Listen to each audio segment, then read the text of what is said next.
What's going on, friends? Look at that thing. He wins the plume contest tonight. Oh, it's your old pal Sean Pierce Johnson here. Thank you all so much for coming back for another episode of SPJ Live. Things are going to be very, very different tonight because it's my birthday. And I've invited a bunch of friends, two of which you see right here with me, of course, to my left, your right, moderator to the stars, Mr. Ben Coombs, and right below us, Mr. Terry's 3Gs. Guys, thanks so much for coming in right at the get-go, and you're going to be here for the long haul, aren't you? Well, up here in Canada, it's already dark at 5 p.m., so what else do we have to do? Yeah, right? For that so, matter, it's dark here, too. And honestly, right now, I have no other place to be, Sean, so I would much rather be here with you than... I don't know. Isolating out in the garage. Terry, I don't mean to steal any thunder, but because we were gonna jump to you, but look what the cat drug in. Oh dear Lord! Oh God! Wait, do I have a coin to toss to see whether or not he's wearing pants? I'm wearing your pants. Oh Jesus, he's wearing my pants.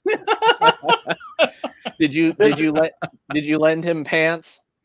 I do, ma'am. It's just for you there, Mr. Johnson. Oh, well, you see, when you get a little too much. There we go. There we go. Good job. Yeah. There. So imagine me every morning in Nashville. That's what I come walking out in every morning. That sounds fun. Yeah. I ran out of room in my luggage to fly home, so he got shirt, hat, shorts. Who knows? Yeah. Well, I'm cracking open my first one. Speaking of oh dear Lord, there's Pops. Oh no! Chat. Everybody run! Oh, how you doing, buddy? Young Mr. Radford, salut. Alex, how you doing, buddy? I did see that you were going live for a little bit right before we got started, so hope you had a fun one. I actually did invite my podcast cohort, Mr. Garguts himself, Mr. Dirty Mark over here. So we'll see if he jumps in on this. We haven't gotten to record a new episode of that podcast in quite some time. Well, there we are. Yes.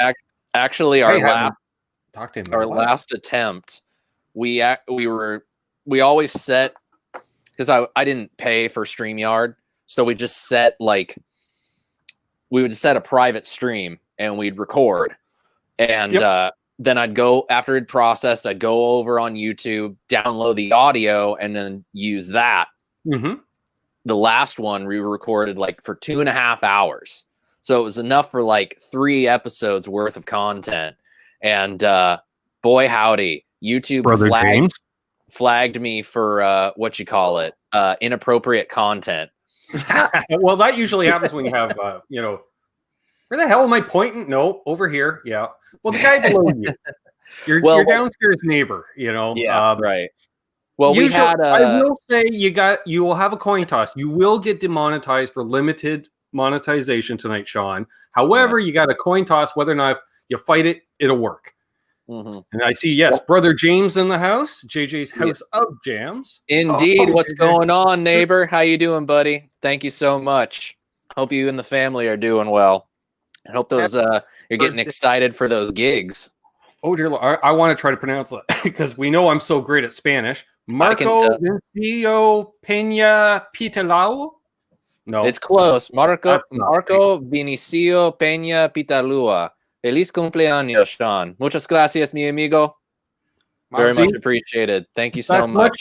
It's much better when someone who lives closer to Marco probably to pronounce his name. But you have a Canadian speaking Spanish, and that's what you get. And, Yeah. Well, that's also what 13 years of Spanish classes in school gets you. I watched American Sesame Street for a few years. Mm-hmm. That's my Spanish lessons. That's fair. That's fair. Few years of American Sesame Street. My guy. All I know, if I'm crawling through the desert, I can go agua, and I will, That's helpful. Yeah, that's always helpful. That's always helpful. So I wanted to actually throw a question to everybody that joins tonight because I talked about this years ago with the guys from 60 Cycle Hum and my buddy Mike Adams, who is actually moving, Mr. Offset Guru himself. He's moving to Pennsylvania next week, so cheers for a smooth transition for him and his wife. We talked about the worst holiday gifts that we've ever received as guitar players that were guitar oriented. And so I wanted to actually reverse that and pose it to you guys. Have people in your family ever gifted you stuff as a guitar player for your birthday and you've just been like, thank you? No, my dad was a professional musician, thankfully. Well, there you go. However, non-family for like Christmas, there's a lot of tchotchkes, just, hey, check out this. Yeah, great. Yeah, because I play a Flying V, and so I need a Flying V Christmas ornament. I don't know. Right. Sure. Yeah. What about you, Terry? Not much. My family was very music orientated, so even when I did get into the musical stuff, there wasn't a whole lot that I was given other than, say, a Dirty looks toy harmonica that I still got sitting back behind my monitors here. Oh, there you go. It's probably just like one of those nice little trinkets from the past that you like to have around. Nice. Probably doesn't sound welcome Adam Finkel, local boy, to me into your chat here, John. Well, he's doing something very nice, wishing me a happy birthday, Adam. I appreciate you joining in the fun tonight and hope that you join us in having yourself a nice beverage and a good time. And he'll be getting a guitar setup done by me once I'm not isolated, and he doesn't have to disinfect and hazmat any guitars to me. And we have found out where Marco is from. He is from Puerto Escondido in Mexico. Music and gear is universal. Love to you too, buddy. Thank you so much for joining in. Awesome. Every once in a while, I will bust out some Spanish here and there. So you never know. You might end up hearing me speak your native tongue. But what about you, Aaron? Because you're in the unique position of you have little ones who might gift you things. But I imagine gifts from the little ones, no matter what they are probably pretty awesome. Yeah, my kids are rad, dude. So far, they've given me Zelda stuff and a Foo Fighters t-shirt. So that's pretty awesome. Yeah, nice. But no, growing up, I got some doozies. I got a tab book, in the 90s. Yeah, which is like modern day for me because I'm still right. 90s. But I had the first couple of Silverchair records, all the Nirvana records. That was where I was at. Q101 guy, which obviously different out by you, but I'll never forget. I had an aunt. I can't remember what she was told to get, but she either misunderstood or misheard what the band was called or what the album was called, because I got Garth Brooks' Greatest Hits tab book. Oh, yay! Nothing against Garth, but he's got friends in low places. And no, you can't say that, Aaron. No, everything against Garth. He kind of ruined country music as we know it at that time. I'm sorry. I'm not saying you're wrong, but I'm saying Honky Tonk Badonka Donk came after that. You're right. Yeah. I mean, there's definitely a case to be made for that. Garth Brooks could probably be that guy we can blame for country essentially turning into pop music. Well, because of Garth Brooks being famous, we ended up with Billy Ray Cyrus, and that brought lines dancing. So that's not good. Yeah, well, it also brought us Chris Gaines, and that is good. I'm kidding. I'm kidding. I'm kidding. It's just a joke I had to throw out there. Hey, he had me duped for about a minute and a half, and I'm like, this guy looks familiar. Mm-hmm. Yeah. It was very strange with that because it was so... I've never really seen a country concept record, And the idea of a country star trying to be this complete other character, like we've seen it with Bowie, we've seen it with plenty of other musicians, like taking on the mantle of a character. Sure. I've recently been on this kick with Smashing Pumpkins record Machina. that whole thing is a lot like Ziggy Stardust and the Spiders from Mars in its sense. But that's kind of a thing that is reserved for rock, not necessarily something that the country guy gets in on. Yeah, if you're going to do a concept album in country, it's got to be like Poncho and Lefty by Willie Nelson.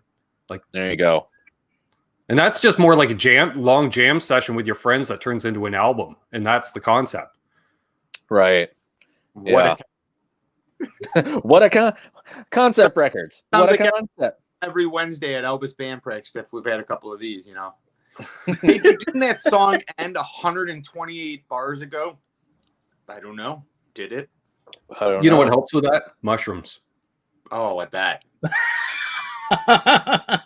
Did we just play the whole side of an album? Yep. Did we know how to play it? Nope. Did it sound good? I think so. It is funny, like, because we just finished up, like, we now have the 5 songs that we're doing our next EP with complete. So now we're moving to pre-production, recording the practices. Then we'll move on to practicing the click tracks, making sure everybody knows their parts, likes their parts, etc. But the 2 months prior to that, especially with lockdown and people losing their minds, dude, I don't think I've ever had as many, like, blitzed out, like, hammered practices in my life. Like, every practice started the same way. Like, I get the camera up and running, and it's like by the end of it, I have 3 hours worth of footage, and then I go back and I watch, and I'm like, the first 20 minutes, I could probably air. Other than that, 2 hours and 40 minutes of it is us. And having sat in at an Elvis band practice, I can attest. Yeah. Oh yeah. Well, guys, I have a little. They practice the right way. I got to interject a little bit because one of my invitees is here, and I'm very excited that he's here. Look who's here! It's Steve from Boston, everybody. Awesome. Hey, Steve, how you doing, Steve? I'm doing good. Can you hear me? Yes, we can hear you. Okay. Can you hear me? I can hear you. I Oh was having man. a problem with the audio. That's Oh why I'm well. it was because it had become unplugged. Yeah. It's when the cable just comes out ever so slightly, and you just got to nudge it back in a little bit.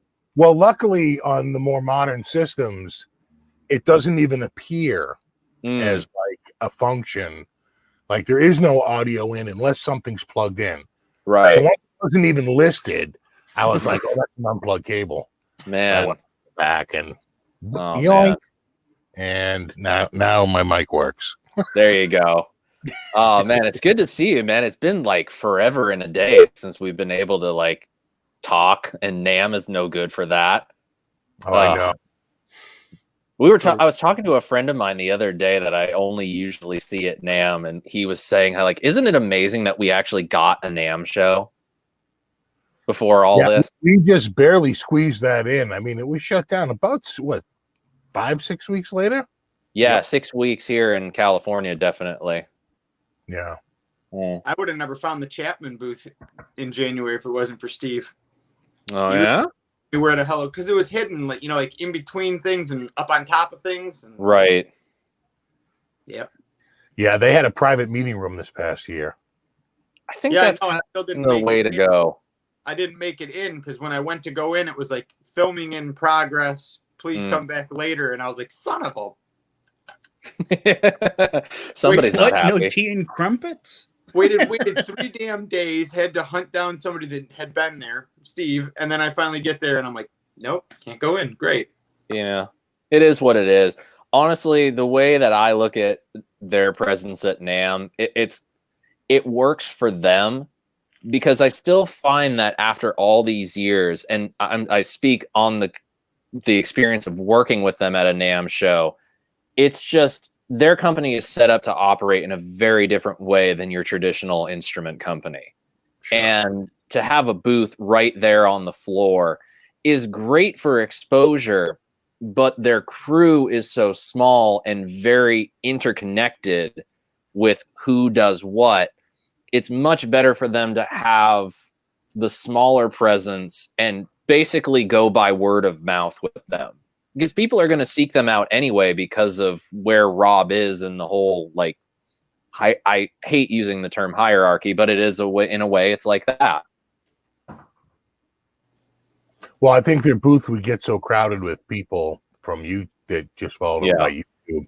They're having trouble doing deals. One of the reasons they went to that inner room was because they could actually sit down and have a conversation with dealers and distributors about, but they really didn't have a place to do that. They had like a sound booth to go in and check a guitar out, but they didn't really have like a deal room. They needed really this like separate like little room.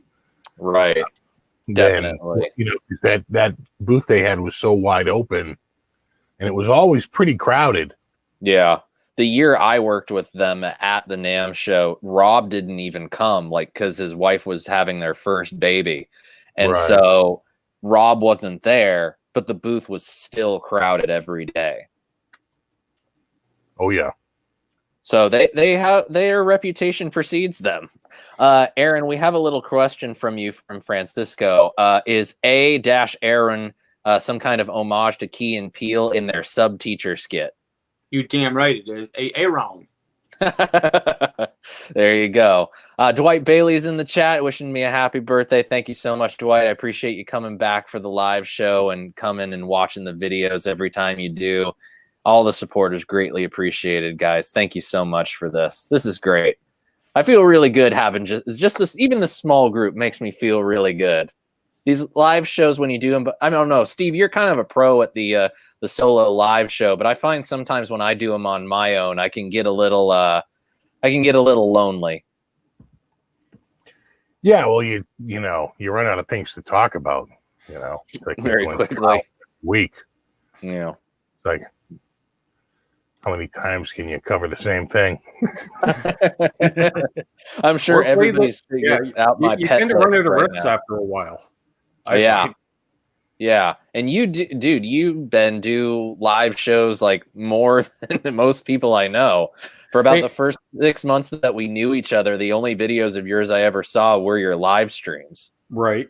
Yeah. I'm not playing on shows right now until I work with the bandwidth a little more and stuff. So I brought in a co-host for Monday nights for a while. So that'll be fun. And again, it freshens things up. So I'm not playing the same riffs every week. But now I can just randomly go live and play riffs that I play all the time every week.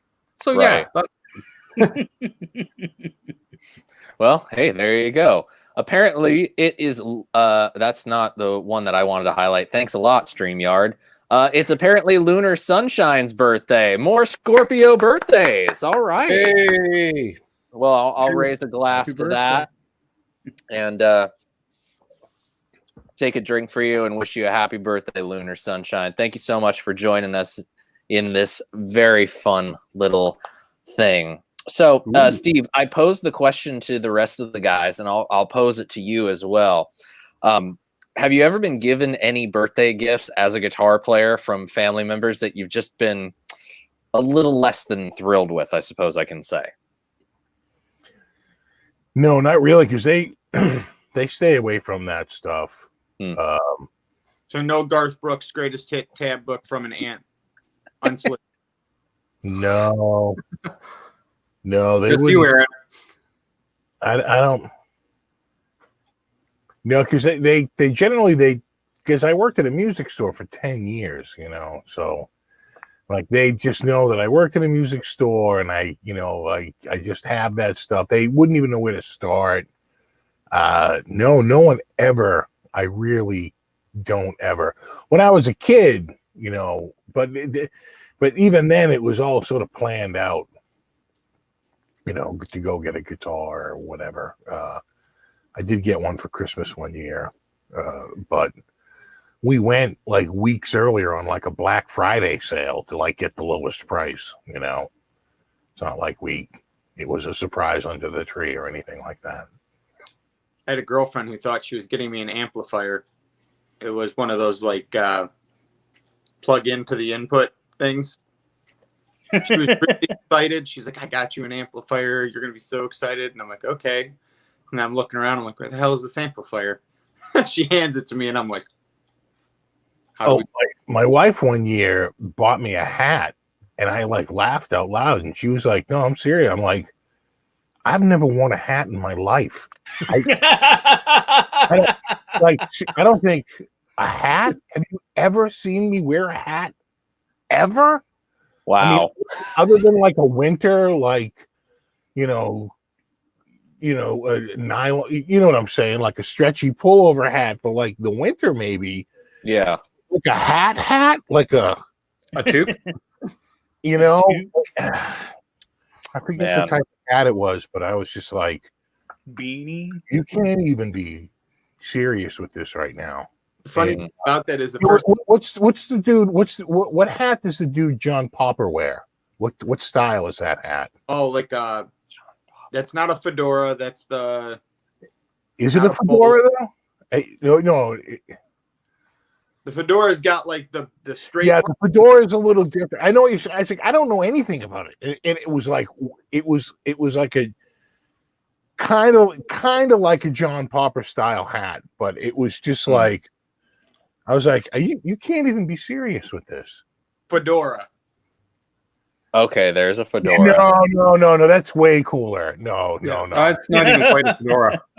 No. Well, no. on the subject of but infinitely worse and made out of solid leather. Oh boy! Wow. And I was just like, this is the gaudiest thing I've ever seen in my life. Almost sounds like a cowboy hat. If you ever see that on my head, I lost it. Man. Well, on the subject of hats, I did buy myself a Dodger, my first like legitimate Dodger hat since I was 14 years old for my birthday. So I feel pretty good about that purchase. Yeah, see, I don't even wear baseball caps. I don't, Yeah. Nothing. I've never. Every time we've ever seen each other, Steve, I've never seen you even close to wearing a hat, and nor do you seem like a hat guy. Like my entire life, though. Like there was when I was in college, the baseball cap was ubiquitous. I mean, yeah, it was freaking everywhere. Right. In fact, some teachers didn't like it, and they would be like, "Listen, you can't wear your hat in class in college." They'd be like, the hat's got to come off in class, Yeah, they were like that all the way through school for me, except for the baseball team on game days. They could wear hats all they wanted, but everybody else couldn't wear a hat. Speaking of the dirty Mark himself, my pro wrestling podcast cohort, Garguts is here. AJ, are you there? I see just your logo avatar right now. And muted. Sound muted. And he's muted. Okay. That's Garguts for you right there. Yep. Yep. Yo, AJ, we love in the you, chat but here, you gotta start up your camera. You gotta unmute your microphone. So we'll let him sort that out. There's actually been a couple questions that I think could lead to some really cool conversation. Oh, there he is. There he is. Hey. Yo. How you doing, buddy? Let you fucking untangle this fucking shit over here. It's fucking ridiculous. Who knew Aaron would be the clean-mouthed one tonight? Oh. Whoops. It's gonna be fine. We'll demonetize the video together. So there's been hold on, real quick. Hold on. Happy birthday! Happy birthday, thanks, man. Thanks, buddy. You got any libations next to you or what? I do. I got a Pizza Port Swami's IPA right next to me. Do you have your go-to Mickey's 40 with you? Actually, yeah, I do. Dude. Oh, a big Man, half the time we record the podcast, he's down in a Mickey's. It's kind of funny. Right now, yeah, just seeing what's up, guys, and then how you doing, Ben, over here? I haven't seen in a minute. Terry, great to see you, man. Chat all the time. Hey. Steve from Boston, damn, and then we got Aaron. I haven't seen Aaron since NAMM. And then we got Aaron. It's funny, Aaron in your band. Yeah. Hey, no, actually, I always like. I gotta say, I've seen Garguts every day at NAMM. This past January, but never during daylight hours. Only at night. Oh man, we got more people joining in the fun. Ladies and There's a reason- gentlemen, Hey! it's Gabor from the pedal show that's far too long of a name for me to pronounce. Woo! How you shit. doing, buddy? Good. How are you doing? Happy birthday. Thank you so much, man. How you guys doing down there, down under? Down under. Good. Well, it's not your birthday anymore here. It's the day after, but it's That's true. and it's raining. So tomorrow it'll be raining at your place. Fantastic. Thanks for The the weather future. report. I appreciate You're that. welcome. You're welcome. Oh man, I wanted to get to. There were actually some questions in the chat that I thought might lead to some pretty interesting conversations. So Tom Lyle posed this question about a delay pedal that puts IRs into it for the repeats of the delay. So I'm going to try to dissect that a little bit because it seems like a very interesting idea where you could have your delays in a pedal and then host an IR. What do you guys think on that? Do you think that's different? Yeah. My mind has exploded just thinking about this. Well, in Guitar Rig 5, there was no way to load IRs except for in the convolution reverb because it worked the same way as an IR loader. The convolution, the reverbs were wave files that would be read, so you could drop the same thing, but it would act like a speaker instead of a reverb. But it didn't matter because all it really was this player. So the reverb would play IRs. But you would need a convolute. That takes a lot of processing power to run a convoluted reverb. And a pedal, I suppose it's possible, but there is the I think it's called the Digit by Poly Effects. I don't have it on me now because Alex has got it. But it's like it's this touchscreen thing. And you can have delays in it, you can load IRs in it, you can load speaker IRs in it, you can load reverbs into it, and you can chain it all together. It's pretty amazing, that thing, actually. That's probably a pedal that does that. Yeah. I could see it being beneficial because at the end of the day, it's like if you have, assuming you like your delay at the end of your chain, that's automatically just going to go to your speaker in theory. So if you have your IR in there, technically that could work. I think I would prefer it to be a dedicated IR loader though. Just so because are you using an IR instead of a reverb, essentially? Because I still have to have my reverb after my delay. Because you just want the IR on the repeats. Ooh. Interesting. Well, hang on, this thing. Yeah, I've seen those guys before. It's a Australian guy. And so with that you can load in IRs, so it's as in cabinet IRs, but you can also load in convolution reverbs, and you can actually, the way you it's a touchscreen thing, so you can attach things in whichever way you want, and it's actually 4 completely separate outputs, so you could have the IR just on the delay repeats. Steve, We have a working theory. all right. So it seems like maybe just maybe we might have something that's exactly like what he was suggesting For your brother. I just want to highlight this this one fun comment from JJ's House of Jams. I'm amazed Garguts is awake. I just saw that too. Oh man. And then he's also asking, what is your favorite guitar reverb right now? How's everybody feeling about how's reverb in the amps from Ben? yeah, whatever's in my amps I use. Okay. I love the stereo reverb in EHU. In fact, I just the other night, I wanted to try, it's like what I never really do, is just make a basic amp from scratch. And I knew they had a tweed in there that I hadn't really tried. I said, let me try this tweed. So I pull it in, and the first thing it says, do you want the matching cab? And I said, yes. But that's pretty, there's a tiny bit of room, but not really. It's pretty tight. It's pretty dead.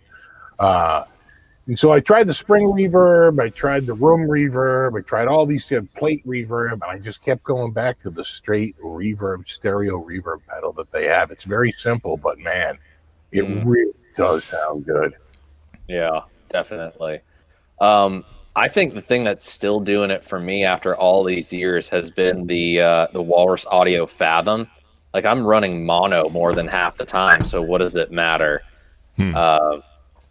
It works for me. Although, spoiler alerts to everybody, you might want to come back to the channel on the 17th because, something going to be going down on the 17th. And there's Mercury 7, but now that you said that, I'm wondering if you have the Maris Chase Bliss. no, I do not. Okay. This is something else entirely. Gabor, what the heck were you putting up there? Well, sorry, that's it's this thing which is called When the Sun Explodes. Those are awesome, right? This is Hold an it Australian-made up again. to the camera real Okay. quick so we can really see it. This is Australian-made again by a company called Beautiful Noise, They're and it's awesome. called When the Okay. Sun Explodes. That's a killer reverb. That's reverb of the year for me this year. Wow. So it's brand new for 2020. I think it came out maybe late last year. Okay. But I got it this year, so that's why this year. But it's sort of it's a reverb, but it also has a kind of fuzzy kind of circuit in it, and then you have this feedback loop, which. And I spoke to him, actually, the guy, and I said to him, you need to put this in every single pedal ever made, like reverb and delay pedal. Because it's, you know how you have a lot of delay pedals and reverb pedals have this button you push and it goes crazy, but it goes really crazy really quickly and almost too crazy too quickly. Well, with this, you can control how crazy you want it to go. So you can push that and you can just have it sitting there and it kind of just self-oscillates.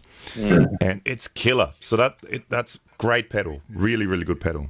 Nice. I'll have to check that out. What about everybody else? Terry, are you using a reverb pedal right now? And what is your favorite?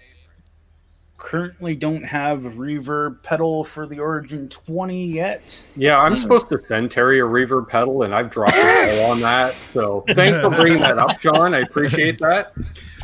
So technically, my reverb at the moment is a memory toy by Electric Harmonics. Okay. And that works. And I could also use the Zoom G50 that I got in a trade. It has some reverbs in it that sound pretty nice too. Zoom rules. I genuinely mean it. I love Zoom, so. Yeah, I used them for audio. I was doing that Halloween footage, and I was using it as backup for the cameras. And we had some close miking, and thank God I ran it because all that audio was garbage except for the Zoom audio. And I was saying, oh, thank God you had that running, or you would have been in trouble. Oh, yeah. Zoom, I haven't used any of their guitar stuff in years, but I have their H5 for like mobile recording and shooting, and the interfaces in the mobile recorders I love, but I just haven't really gotten into anything else of theirs recently. But somebody was telling me that their more recent multi pedals that you can edit through like USB have actually been pretty good. Yeah. They have, yeah. Or didn't you do a shootout with like the 505 and all that stuff? Yeah. I really like, I don't know if you can see it back there, but they're all the old Zoom 500 series. So the 505, 504, 505, 506, 507, 508, 509, and 510. Jesus, man. The the pedal I ever had was a 505, and all I remember is A4 distortion was terrible. Yes. No, it wasn't. It was great. Yeah, we did a shootout. Well, we did a what was it? The King of Tone. Oh yeah. King of Tone versus an actual blues breaker versus the Zoom 505, and no one got it right. It was a blind shootout. So there you go. Excellent. I loved A1 on that thing, but A4, no. Oh boy. Oh man. Okay. Any other reverb favorites that anyone want to throw out right now? Man, I wish. Well, we need to get you hooked up with some reverb pedals. Yeah. I'm like the RP50. Terrible. Hey, I don't have any reverb pedals at all. The only thing I had was reverb. Was an old Boss pedal, and that seemed to got lost on tour somewhere. Ugh. Thanks, Sal. I use the Maris Mercury 7 always on, and then a Source Audio Ventress for on top of that with crazy. Oh well, look at you, Mr. Fancy over here. Fancy, yeah. Well, yeah, I was wondering when you were going to get there, and I'm like, yeah, just leave that till last, because he's going to have something that's hand-wired by some guy in a shed somewhere. You do have that too, but no, that's not what I'm using. We just crack that whip. Why don't you just go ahead and say that you also have a Strymon Big Sky running into your Strymon Night Sky, and that's your main reverb sound? That's jerk. actually what I was going to add. My best bud, who's 8 blocks away, that's actually what he has, is that Strymon, Oh, the Big Sky one, and he's got that going into an H&K Tubemeister 36, and Nice. then now his Imperial Revision 1 by Tone King, and that thing just sounds like Dick wow. will just, yeah. I like to give the guitar player at my church a little bit of grief for having the Big Sky, because he's got some really cool sounds that he loads into it, and he does a really good job with using it. But I find that the Big Sky is just so excessive for like 90% of the guitar players that use it. I'm not going to need 99 different banks of reverb sounds. I'm just not. Hey, everyone does. Yeah, that's how it is for my friend too. He's just starting out playing guitar, been a year in, and he's like, he's bought this and he's bought that, and I'm like, dude, you don't need all these expensive things when you're just starting out. But he's like, it's got to be all the good stuff. Yeah. Said we get lost. You got the money, go for it. We get lost in like 2-hour jams when we're supposed to be like running over a set. That those pedals are part of the reason that happens. You just get lost in them, yeah, that's true. That's, yeah. I think we got Tone King. Tone King. Yeah, look at this. It's the Tone King in the chat. Thanks for stopping by, buddy, and I appreciate that. If you were able to I don't know if you're able to participate, but I'm happy to send you the link. I think we're friends on Facebook or something like that. He probably just wants to send up a super chat. No pressure, though. Yeah. Yeah, and you know, much like my channel, if Sean gets a super chat, I will drink the Mountain Kool-Aid. Oh, Jesus. Oh, dear. Well, it's in my hand, you know. Happy birthday to Sean and all. We saw how that went last week. Hey, is that Batman in the back? Yeah, dude. It's Batcave? I made the Batcave the background for the live stream. I ended up upgrading the StreamYard. Yeah, I noticed that too. Yeah.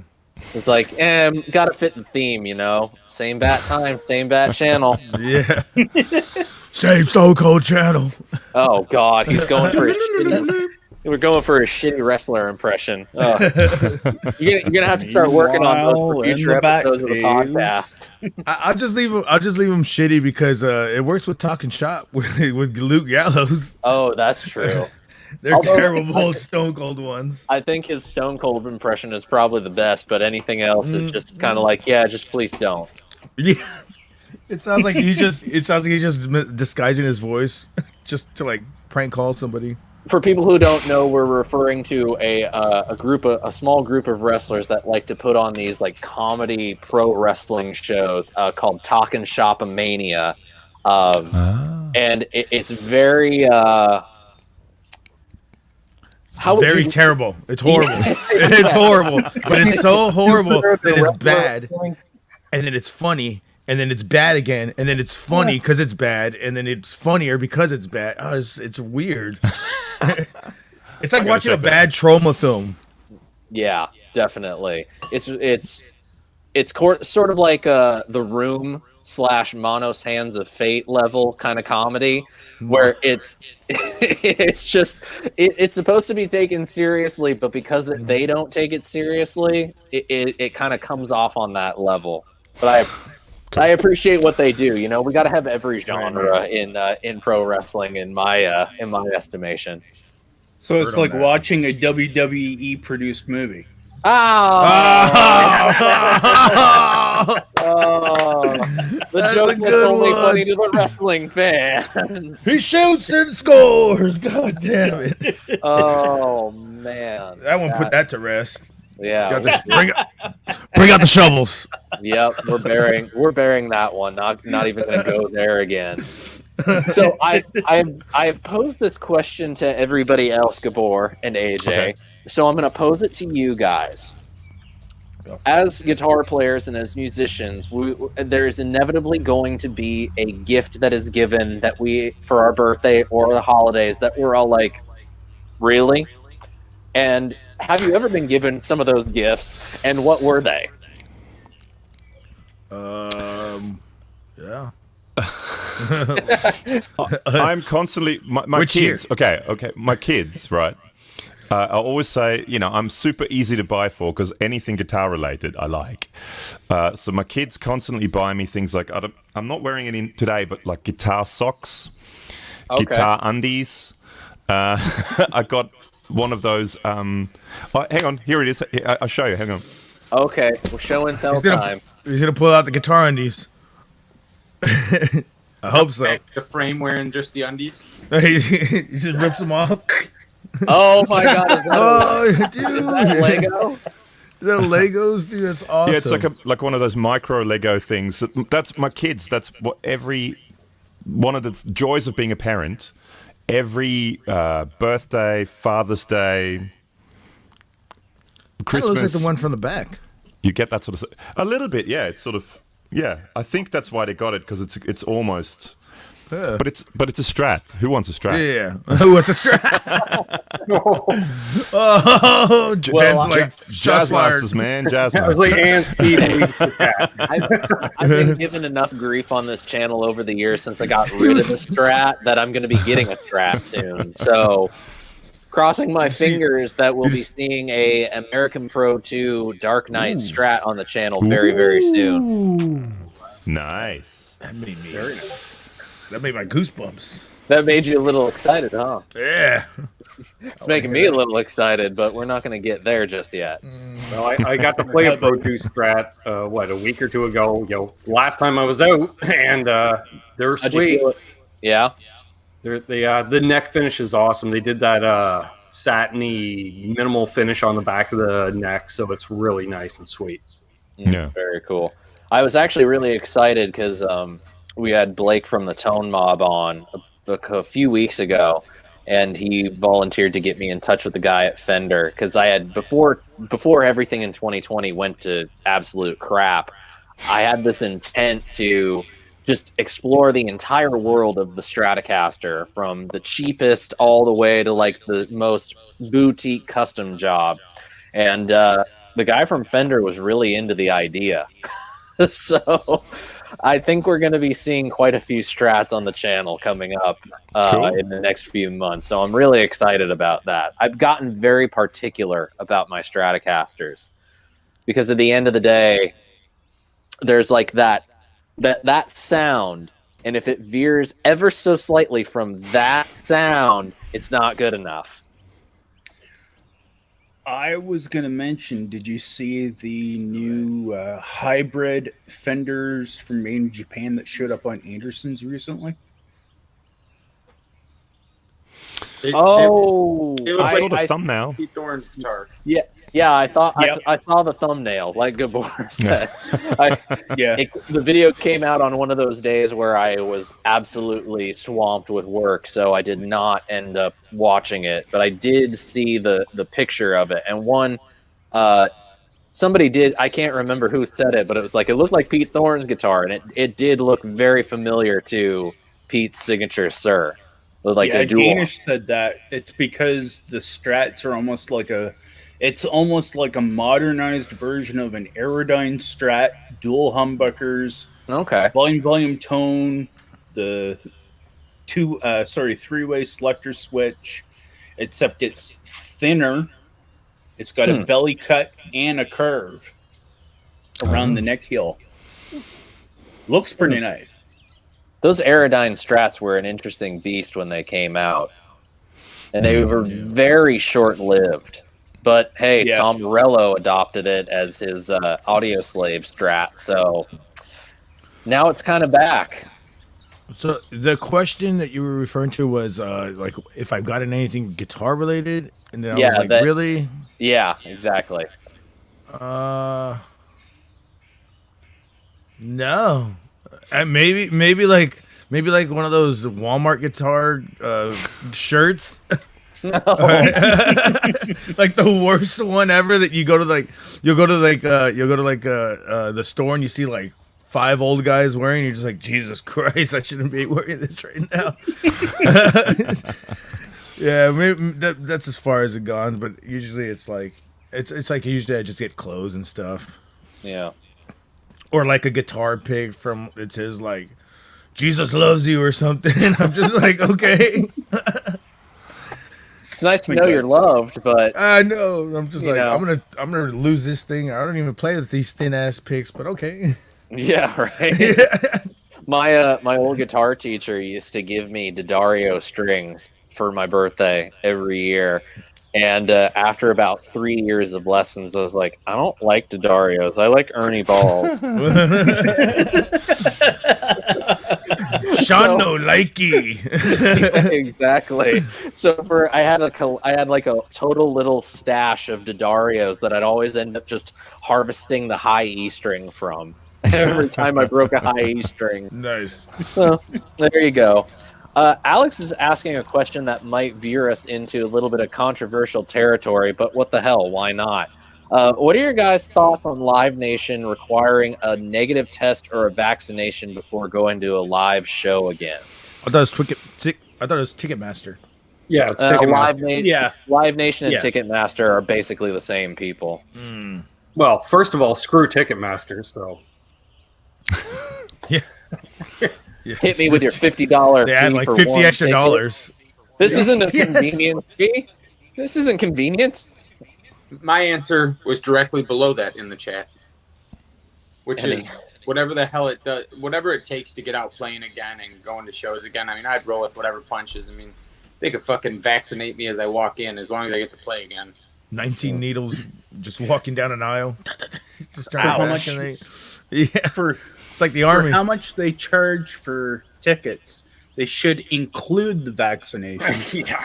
Yes. Terry's onto something there. Plus other vaccinations for other things that you want, throw in there you go. Got an STD? Yeah, I was This is for the Rolling good Stone. They're giving STDs, a little methadone. Depends on who's playing, then you get that. Box seats get you, your measles, mumps, and rubella. I mean, you're good to go. Well, there you go. That's extra. Done. Metal show, you're gonna need all the vaccines for that metal show.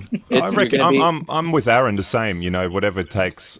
Same. I think I have a feeling. The whole international traveling thing, flying. There'll be probably mandatory vaccinations and whatever it takes. I guess it takes. I'm not a big conspiracy theorist, so I don't believe in a lot of that stuff. So to me, I think vaccinations are there for a reason. So, yeah. Well, I think that even if you open up, governments aren't going to let you crowd 30 or 40,000 people into an arena until they're knowing that they're not going to cause a big spread. And so they're going to require the venue to be able to prove to them that everybody in there was vaccinated or had taken some step, either had the antibodies or they're vaccinated, something to basically say that it's not going to be a big outbreak to hold it again. So I think they're good. Plus, just the sheer liability of it all. There hasn't been a law passed to shield businesses liability on this. And so no insurance company will underwrite this stuff right now. Yeah. If you're reckless, I think then, there's absolutely, you could be if you put people at risk, yeah, you might get sued right now because there is no blanket immunity for spreading COVID. And then Right you now, they've been talking about putting something out there Yeah. to try and get businesses going again, but what happens when people show up that have paid for those tickets and then they haven't been tested or they test positive at the gate? Are you giving them their money back? And I mean, have you ever No, tried it'll to be part of the that's license agreement. that's a gray area, but yeah. listen, we all know tickets are absolutely no fucking refunds. All right. Yeah. Period. End of story. I don't care if a meteor hits that stadium. You're not You are getting not listen, I don't want to bring it. That money was spent 8 months ago when we first got it from you. Yeah. Yeah. I mean, the one thing for me about it, and like I totally get the sentiment, but my concern is obviously if it seems like the only way out of this whole situation is a vaccination, which there's all sorts of debate you can have about whether or not a coronavirus vaccine is actually going to be effective on this particular strain. I'm not that kind of medical expert. I just want the shit to work, basically. The last so- one from Pfizer was 90%, which is Yeah, shocking. the news of the Pfizer one, like seemingly like, wow, we're at 90. And I remember reading something where Fauci said he'd be fine with 70. And then it went down to like a 50-50 chance. And it's like, I'm sorry, but if you're talking about like, I can't do anything if I don't get this vaccination, and the only one that it seems to be right now is like a 50-50 chance of it working, no, I'd rather just not. But if I'm going to get one and it's actually like, hey, this is actually going to work, then okay, if it's actually going to work and all these people, because they're rushing production on this thing, which I get because I want to get back to normal as quickly as possible. But it's like, I don't want to go into it feeling like I have to do it just to be able to go to a show, but it's just as great a risk for me to get it as much as it is to just be out in the world. The 50-50 thing just doesn't work for me. No. Yeah. Well, no one gives a shit if you get it. They give a shit if you spread it. Right. Exactly. Everybody's seen as a spreader, and no one cares if you get it. Yeah. They only cares if you get it and you don't know about it and you start spreading it around. It's like the behavior for probably about a 7 to maybe 14-day period where you're really not showing any symptoms, but you're still like completely transmissible. Yeah, I'm currently in a 10-day lockdown myself. So, yay me. Literally last week, 2 weeks ago now, on Halloween, I went trick-or-treating with my kids. Got your run-of-the-mill head cold from being out in the cold in the Midwest trick-or-treating. By Monday, with my runny nose and a little cough, I got sent home, had to get a COVID test. Even though it came back negative, I still had to quarantine for 10 days, I think is what it ended up being. So, I mean, like you said, and my boss was beating around the bush like what you're saying, like, oh, we want to make sure that you're okay first. But what's more pressing is if you did have it and you spread it and we had to shut down the entire operation, we're screwed. Yeah. So like you said, it's not about the fact that you have it. It's about what you can do spreading it to others. Well, that's where I'm at, Aaron. Like, for those who don't know, I had to take my mom up into Toronto to get some tests done for a liver transplant. And just because Toronto is considered a red zone because it's a major city, just by visiting Toronto General Hospital, by her visiting it for her tests and me driving her, we have to quarantine for 10 days now because locally we're pretty okay here. So I'm like, oh, yay, just by simply driving into the city, basically. Yeah. So, bring on a vaccine, please. One that works. And at the end of it, and now all we can do is really just, I don't know what you guys are doing as far as your families are concerned, but I know me and my wife, we've been taking every kind of vitamin that we can that helps strengthen the immune system, try to get out for a little bit of activity every day. Ironically, even though most people like to say that counties that tend to be a bit more red voting than blue voting are more heavily affected, my area of Orange County, which votes much more predominantly red in the United States, is actually doing pretty good right now. So, like our hospitals are not like overrun right now. Like we're not experiencing any spike in cases. Granted, we do live in California, so that's a lot of probably why things are the way that they are. But we're doing okay. But at the end of the day, we just have to do the best that we can. And it's kind of why these live streams have become a thing, you know? Right? Yeah, basically. I mean, See, when the lives, sorry, just real quick, when the whole thing went down, I just remember going to people's channels, and I'm just like, you know, it's like nothing's happening because we're always in a stream, we're always live streaming, we're always working through here, and like now, while the whole COVID thing was going down, I noticed that I couldn't buy stuff for my podcast anymore because it seemed like everybody was doing the same thing. So I was on a wait list for like 3 months just for a wire. It cost $10. Did you guys see? Good luck getting a webcam. Yeah, oh yeah. We had to really struggle to get my kids, you know, quality webcams before school resumed. Right. You know, it was a pain in the ass, but we nailed it. It was like trying to get a goddamn, you know, PlayStation 5 for Christ's sakes. It's like you had to get the right hour to get So you don't get guy in the alley with in the trunk. Well, just like the PlayStation 5, it's like a webcam that sells for $89. They wanted like $359. Yeah, I know. You cannot be serious. You know, I was like, I waited 3 months or whatever.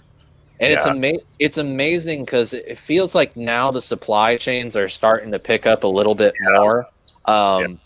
Like I know just from the companies that I follow and the people that I'm in touch with regularly, like Aljon and Epiphone was telling me, you know, with the new prophecies, it's like that they'd been planning that since January, and there was a little bit of a delay, but that first order gap, it's like everything had to go to dealers because they needed to fulfill those immediately because of the delay that they experienced. So now that like the first run has been gotten by dealers, now they can start sending things out to people to make videos on. So that's been good. I've been keeping tabs on Ormsby guitars because Shawnee needs a new 7-string. He wants an Ormsby. He wants an Ormsby real bad, and you know they're he's like, wait a minute, you right son of a bitch. Yeah, I'm sorry, son of a bitch. Sorry. But yeah, it's like you know their stuff like that they get made at World Music in Korea. It had perpetually delayed, and then finally the ships were able to go and start sending things from Korea to Australia. So now I think they've been taking pre-orders for up to like run 15 or 16 of their Korean made models, and they're just now receiving like run 10. Wow.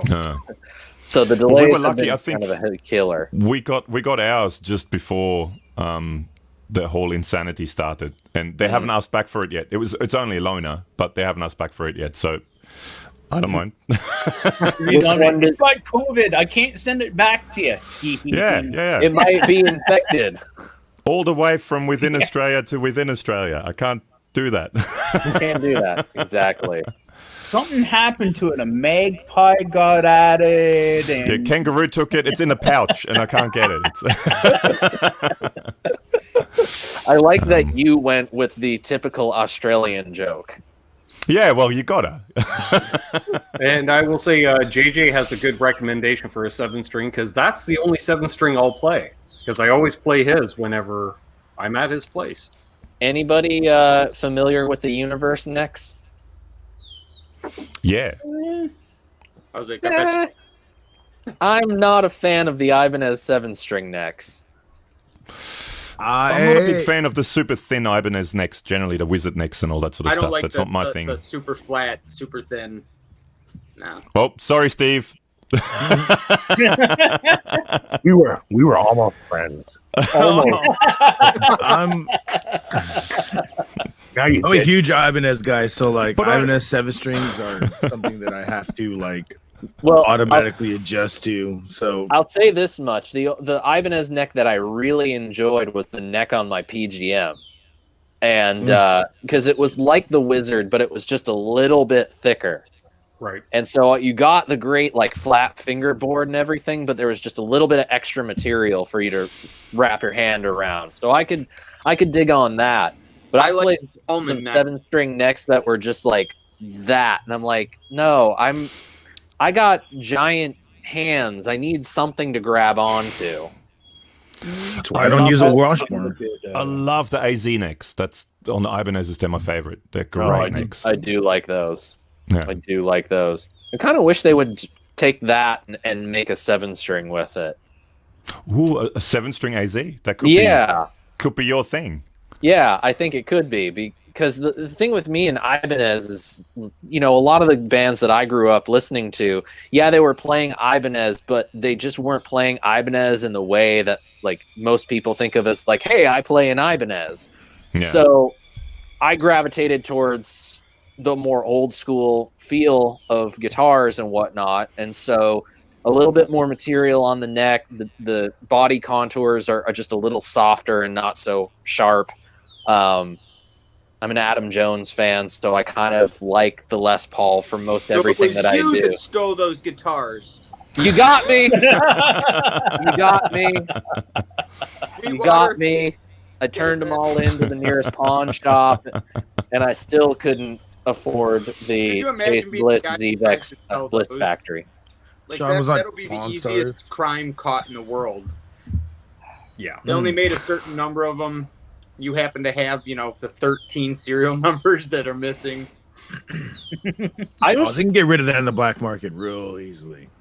Did you guys see how many people were saying that like this is totally a publicity stunt that they're announcing this? Yeah. Right.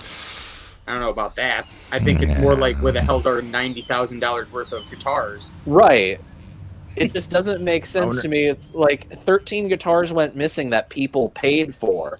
And they're like, oh, but they got insurance, and they can insurance from the courier and insurance from Sweetwater. They can just get their money back. And it's like, but they're not going to get the guitar they wanted. Yeah, they're not going to make 13 more in the run. Is this going to be one of those weird things, fast forward 20 years, where it's like there's 2 number 7s from yes 2020? It's going to be like, what's that guy that, DB Cooper? Oh, yeah, definitely. Missing serial number money coming up. We're never going to find those missing Adam Jones Les Paul customs. I want to shout out, we got Bent Tom in the chat and our Hungarian homie Music Therapy Laz. Bent Tom and music? Man, we've been having all sorts of good people showing up tonight. It's great to see you all here. And guys, everybody participating, thank you so much for taking the time to do this. This is really awesome of you guys. It's nice to have a moment where you can just hang out with buds and talk and just kind of forget what's going on outside the studio for a while. Well, I think I've seen in person or talked to everyone on here except Gabor. I've only chatted with Gabor in multiple. I live on the other side of the world, sadly, but Well, and Alex went to NAMM, but you didn't. No, I couldn't. I heard your excuses. Vacation, family. I'm thinking you might have been regretting that trip now, since I know that's gonna be the last trip of a lifetime. NAMM, probably, but by the looks of it, I'm sure Henning will find a way to get everyone somewhere in like a big clear plastic bubble or something like that. Well, he did have a 42 Gear Street this year for EU peeps only. Yep. Here, if it's still locked down, he'll dig a tunnel under the ocean. And probably. He has so many dogs and pets and stuff. They'll dig all the tunnels for us. There you go. I was just going to say, that's what Henning could do. He could put everybody in bubbles and put them out with the animals. Yeah. Perfect. Perfect. Done. Fast forward to 42 Gear Street 3. Animals at the end is Gabor outside. I'll be out. I'm the animal, yeah. In a big bubble. In a big bubble, yeah, running like a hamster in a big bubble. Animals at the end of the tunnel. Yeah. Oh yeah, man. Yeah. For those of you curious, yes, I'm on my second beer for this one because it's my birthday and I do what I want. I cracked my second a while ago. On my second bottle of water for the day. You know what I love about the fact that you are on the other side of the world, Gabor, is also that you're not just on the other side of the world, you're also in tomorrow. Yeah. Laz. It's tomorrow afternoon already here.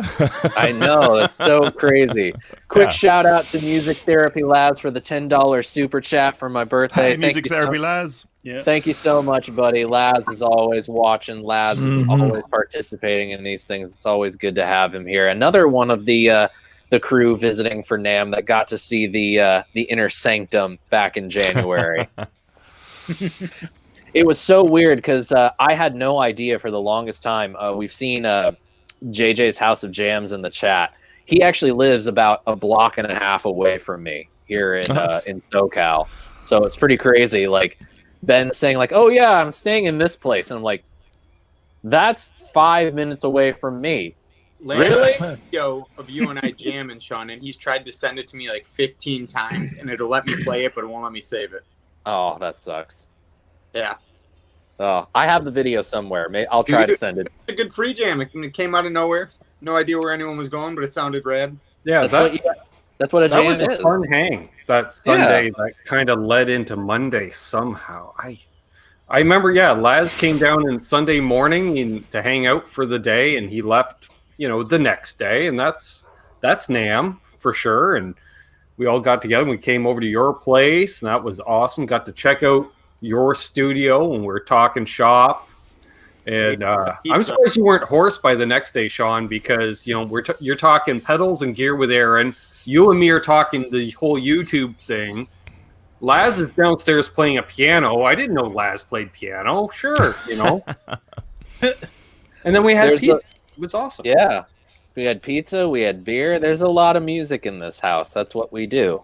Your wife and I spent like 3 hours talking about Harry Potter and Lord of the Rings. This is true. This is true. Hey, that's basically what happens in the house. It's fantasy, science fiction, literature, great TV. Frodo would beat Harry Potter in a match. Wow. Speaking he wouldn't.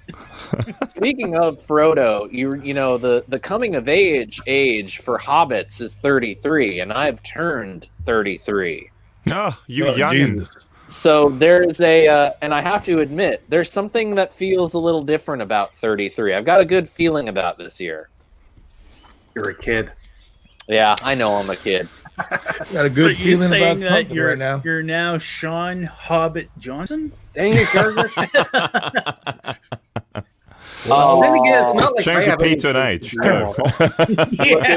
Look at what AJ just did with a $5 in Stone Cold voice. It's your birthday, you say. What? What? You gonna chug, you say. What? Well, it's a beer bash all night, and that's the bottom line. What? This is not something that you crush like Stone Cold Steve Austin. Why did you sound like the lead singer that did Cotton Eye Joe? Cotton Eye Joe. I've been there a long time ago. Where did you come from? Where did you go? Where did you come from, Cotton Eye Joe? Where'd you come from? That's right, Tom. So young and still so full of hope. That's Sean. Yeah, well, Hell yeah. somebody's got to have hell some. yeah. Yeah, exactly. Somebody's got to have some, Gonna be 38. My insides are going on about 78, but when I was 33, it was still the 90s. Ooh. now, funny story. You think about that. I like that. Back into your hat thing. Steve was talking about how he never wears a hat. The first time I ever met Steve, he was talking about his hair, and somebody made a comment to him about some girl said something to you back in the day about your hair, and then you We had it on tape. You went off about you saw her now and look at her and you still got your head of hair, and me and Trey are standing there, bald guys, like we're like, God damn. And we had just left Dylan over at Hosa, so it's like 3 bald dudes, and then he's over here talking about how he's still got hair and he's older than all of us, and we're just like, God damn. I was just being quiet. Yeah, Just that walk was away. I think I know the story. That was a chick from college. I had my hair down like this, and then I had it like slicked back because we had to do speeches. Right. So you had to wear a suit, and you had to come in, you had to do a speech. It was a speech class. Okay. So I went in to do my speech. And after she was like, "Oh my God, you're like wicked losing your hair." I was like, "Oh really? Oh, you think so?" Wow. Yeah. And it's been a comb ever since. You know. Oh, no, let me tell you, boys, that's lush. Star Trek. It looks lush. It looks lush, Steve. Mine starts halfway. Your hair, Aaron, is more of like a cap and not so much a head of hair. That looked more like a chin strap that he's wearing upside down. I don't know. Kind of does look like that, right? He's got a head goatee. Aaron knows I love him. Yeah. My band was trying to convince me to grow a skullet. I'm like, seriously? You want me to grow a skullet? That's Yes. a terrible idea. Yeah. My Devin dad- Townsend. or something. That's what they said. Like Devin Townsend when he was in Strapping Young Lad. I'm like, do you know how like homicidal he looked? Yeah, Devin Townsend with the skullet was not a good look. Like, I'm goofy. I'm not crazy. Come on. It's a fine line sometimes. Fine line. True. Tell me about it. I've done 2 road trips to NAMM with Aaron. Yep. Definitely. Yep. My dad is 86, and his hair is white, but it's pretty thick. It's not like he's thinning out really. all Good that much. genes. There's plenty That's of pretty good. skullets in pro wrestling, dude. So it's like you kind of get used to it. Oh 'Cause yeah. they just grow their head and they're their character for Dude, my life. hair would look how Kane's looked when he finally unmasked. Oh, Oh, Jesus! God. Oh, I remember that. That was so bad. With the burn patches and everything. Oh, that was so Like bad. RoboCop or something. Yeah. It was so bad because like for years we'd just been seeing him in the mask, and he had the long curly hair, and it was like, okay, he's this guy, he wears a mask, he's got this long curly hair, and then when he took it off and I realized that the hair is attached to the mask. What the hell is going on here? And then he takes it off, and it's like it was almost like they took a buzzer and shaved his forehead till about halfway here, Like and mine. then he And had then they this, like, burned patches around it. tightly curled, like brownish red hair. So this monster character is in a certain way kind of like diminished for you. His kryptonite was male pattern baldness. Yes. Exactly. His kryptonite was And then male pattern He bald. took off the mask and it goes, it's got to be Kane to, it's got to be Glenn. Like that's his real name. Oh, now I see why he's. Oh, he's a Glenn. Oh, Cliven. Now, in the opposite case, Baron Corbin, when he actually finally shaved his hair off, that was a big thing where it was like, finally. Yeah. Dude, I know that feeling, dude. I fucking. Yeah. Yeah, I lost my hair Everybody- for a minute too, so I looked like Baron Corbin for a while, and I shaved, and I go, Jesus, this is what he'll look like if he shaved his head. He just needs to shave his head. And then I'm glad they didn't make a big deal about it. He just came out one day bald. Yeah. See, we got Elshon in the chat. Yep. Everybody say hi to everybody's Hey, favorite Aljon. Epiphone person, Aljon Go. How you Speaking of doing, people buddy? we see unless there's a NAMM, Eljon. By the way, Baron Corbin is an Epiphone guy, apparently. Oh, Nice. wow. I didn't even know that. The more you Yeah. know. There's I've seen quite this- there's quite a few WWE wrestlers that play guitar. I was about to, you know what? I think I did him and Tyler Breeze doing like this weird like interview about like music and stuff and Mhm. Ghost. Wow, But, the yeah, idea yeah. of Tyler Breeze listening to Ghost is very interesting. So, background for those of you non-wrestling fans, Tyler Breeze as a character is essentially a male model character. So take God.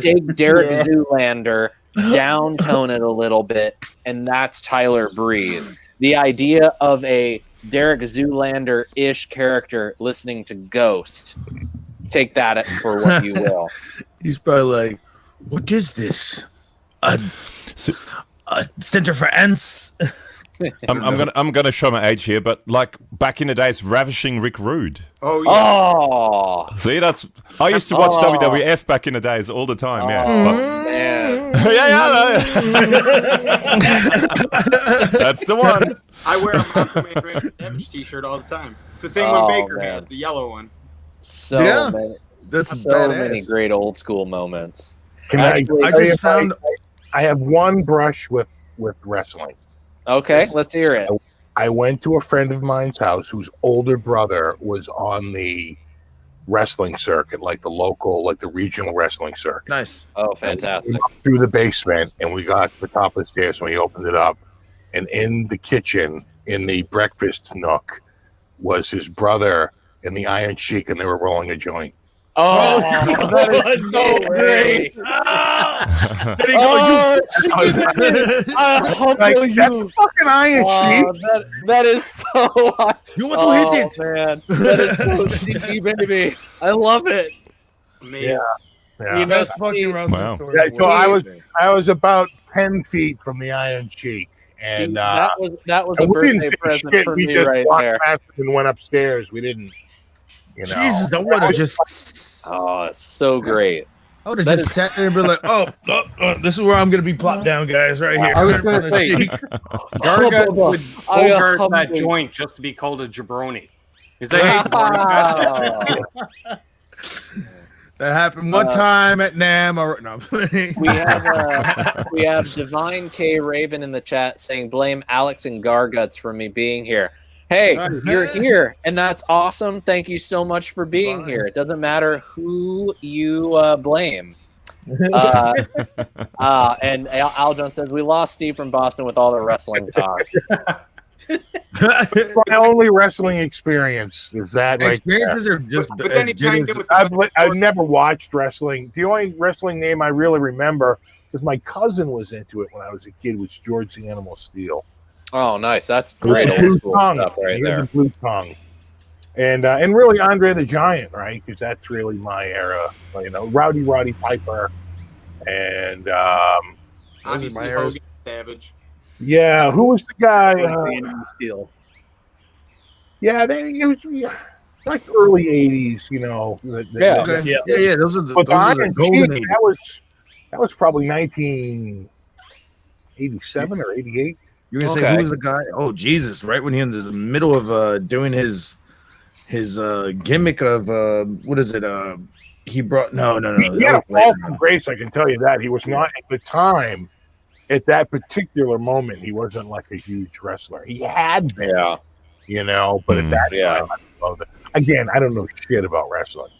But just No, the fact that he was sitting at that table with Bobby tells me he fucked up real hard. I mean, he did get.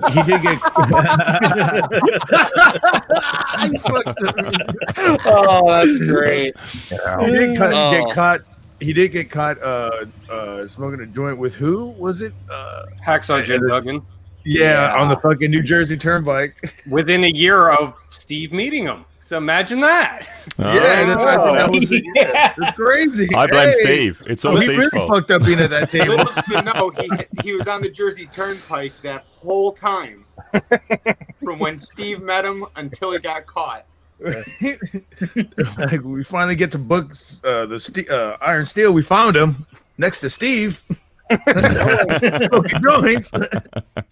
Not to keep the train of pro wrestling talk going or anything like that, but it is kind of cool to see, like, it kind of talk about this and realize, like, how that thing that people view in a certain way actually does end up permeating itself into a lot of our lives, because we don't often realize, much like how I see Quentin mentioning Steve from Boston getting baked with the Iron Sheik is way cooler than him meeting Steve.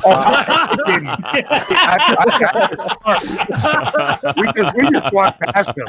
He's like, this is YouTube. I didn't do nothing. But to You that could see what point, they were doing. yeah, right. But Yeah. to that point, like Steve Vai in and of himself is a guitar player that so many people don't realize how many times they have heard him within the context of pop culture. Because the movie Crossroads, like, although we as guitar players probably put it up on a bit higher pedestal than maybe the average moviegoer would, you have movies like Encino Man. His song, he had a song placed in Encino Man, and when I realized that, it was like, wow, Pauly Shore at the time in the early '90s for MTV, that was a big deal. And Steve Vai was a part of popular culture. Playing with David Lee Roth after coming off of Van Halen, Steve Vai is a part of popular culture. Wrestling and guitar and music in many ways, and I've always had this theory, have very interesting parallels of how they affect people in their everyday lives, whether they realize it or not. And the fact that Steve from Boston, not necessarily being a fan, he's had an experience with a wrestler that is very... That's probably one of the best stories I've ever heard. There we go. There we go. Fun story. When I was younger, I worked in the pharmacy. I ran the whole district of technicians, and Steve Vai's brother was married to Linda Vai, and she had cancer. And they used to come in and talk to me, and I'd always get her medicine typed up, filled up, and sold to her within a minute. One day she came in, and she knew that I've been playing in bands and touring, and she says, Steve's in the car, and I'm like, Steve Vai's in the car? What the fuck is he doing in Plainfield, Illinois? What's he doing in the car? so she's like, yeah, if you can get my medicine ready. And before she even said ready, I was like, here's your script. Give me the $5. And she's like, I'll go get him. And he came in and signed the back of one of her business cards. Let's see, this was February of 2008. But the creepiest thing of the whole thing was, I'll never forget, when he went to shake my hand, his fingers are that fucking. Yeah. Yes, I know. His hand uncoiled from the inner elbow. It was like an alien. I remember I've got big hands, and I was felt like a fucking child. I was like, He's like the trees in Wizard of Oz hands. You had mentioned Oh, Gilbert. Wait a minute, I've got Steve Vai's autograph right there. Yeah, now Terry, explains why you can go to 1 to 17 real quick in one. Yeah, right.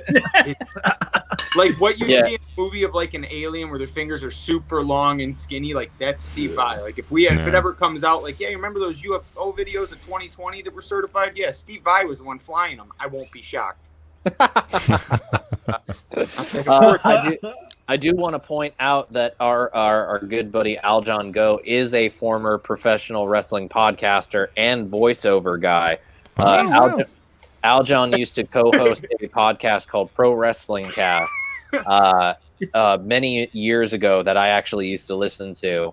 And Aljon and I have a very long... He was the first person I actually met when I got involved in the industry. First time I'd ever worked at a NAMM show. He was the first person working for a big company that I met. So when we weren't in touch, the way that I kind of kept in touch with him was listening to his podcast. And Aljon is one of those guys that people don't really realize how multifaceted, talented this guy really is. Everybody knows him as the Epiphone guy. But trust me when I say, the dude has a voice for radio, and he's very, very good at what he does. Well, You know what? I thought I recognized him. Wasn't he the announcer guy for Alberto Del Rio? Oh, man. Oh, man. Oh my god. Oh, check out Terry coming out with the deep district cuts manager. here. He used to be the Guitar Center district manager in my area, which I did. Oh, yeah? Until I talked to him, yeah. No, there you go. Oh, that's cool. Who was their district manager? Eljon. Oh, really? The Wow. district manager of the South Chicago area, yeah. It was before I worked there. But yeah, when I met him, we were talking about that. Like I was gonna say, back to the Steve Vai and wrestling thing. There is actually, when me and Sean have the Sweet Chin Music podcast, I'm pretty sure he's plugged it like a gajillion times on his thing. But I'm saying, like, remember this? We did that the Four Horsemen theme song, and I told you it literally sounds like a watered down Steve Vai song. It does, and I can't remember the name of the song right now. For the love of. Was it for the love of God? It's definitely got a very like watered down For the Love of God vibe going on with it. And we were both laughing at it because we were just comparing them back and forth. Like Jesus, it's like they just said we got Steve Vai's cousin. I don't know, Alberto. Yeah, Alberto. Alberto Vaughn looked like Steve Vai signed that saying "sit on it," which I thought was funny as hell. Instead of right. But it said sit on it. That nothing would be better than if I looked at that right now and it actually said to Aaron, "Sit on it, Steve." Sit on it, Fonz. I always find it weird when you run into like a celebrity or like somebody that's big and you just like unexpectedly run into them. Like one time I ran into Michelangelo Bassio in the freaking restroom at Guitar Center, and I was just like, "What the fuck is going on here?" Out of all the places to pee, you're gonna pee right next to me. Okay. I actually ran into John 5 at a Guitar Center while he was buying a vintage Telecaster. Really? It was really cool. Like, he had just left Marilyn Manson's band too. So, like, already knowing him from there, and at the time, like, the speculation about why he left was running rampant. And I straight up asked him, because a lot of the reports were just like, he met Les Paul, and Les Paul said to him, like, "You're so talented. What the hell are you doing just playing for this guy? You need to do your own thing." And so I just straight up asked him, like, "Is that story really true? And what was it like meeting Les Paul?" And he's like, "In a way, it kind of is true, because I had only just started really like showing a lot of the stuff that I like to play in terms of like the shred stuff. But we played together, we met, and he was really impressed with how I could play given the way that I looked. And he did encourage me to like start making my own music, and this was the thing that I always kept to myself. He always said, me leaving Manson was a long time coming. Well, yeah, I was going to say, wouldn't it be kind of weird to leave Manson because you're a side guy and then join Rob Zombie as a side guy? Right. But there was a bit of a gap between those gigs. Yeah, but I'm saying that still seems, I mean, he did do, John 5 and the Creature stuff, but yeah. Would have been strange to be like, "Oh, I'm done being a side guy." Fast forward 2 years, dude, I'm a side guy. Yeah. I actually met him as a side guy with Rob Zombie. I was on the Mayhem tour, and I was filming a few I think I actually filmed some of Lamb of God set that night too, because this guy from Demon Seed was doing a special guest vocals. But I got to meet him on accident. It was just like they were just standing around, both of them, and they were just like, "Oh, do you want an autograph or a picture?" And I was like, "No, neither. I just wanted to say what's up." Like, I'm not a picture guy, and I'm not an autograph guy at all. I just wanted to like shoot the shit. Before they were ever unmasked, they played Ozfest, and I was hanging out by the chain link fence after everyone had already left. And you see these guys coming out, normal looking dudes, but they're all dragging, suitcases on wheels, and I'm going 1, 2, 3, 4. Yeah, that's Slipknot. So then I started talking to him. 0 through 8. Yeah, well, the funny thing about the story was they were cool. They stood and talked and everything. But then, do you guys remember that band Mudvayne? Yes. So they did the face paints and all that type of shit. No, it was definitely. I was talking to a couple of them, and their guitar player comes over and he's like, "What are you doing? People are going to know it's us." And I'm thinking, like, dude, you look the exact same as you normally do. You just don't have fucking orange paint on your face. Like, this is the worst disguise. I wonder what year was it? It's wonder like, what it's year like was this? Superman. It's like Superman when he has the little thing. Yeah, exactly. Yeah, there you no go. glasses. I wanted to be like, you compared to Slipknot are different. They're wearing masks and jumpsuits. Nobody knows what they look like. You have orange fucking paint on your face, bro. You didn't exactly, change. Because it had to have been the first year that they said that, because they were trying really hard to keep their identities. And then, I mean, I had a friend of mine that went to Sally's beauty parlor with Chad, the singer, just to buy the little extensions for his beard. Like, come on, like we already knew that who these guys were. They were on in the music side scene. stage, like they were. I think Dig had just come out, so it would have been whatever the first Ozfest that they did.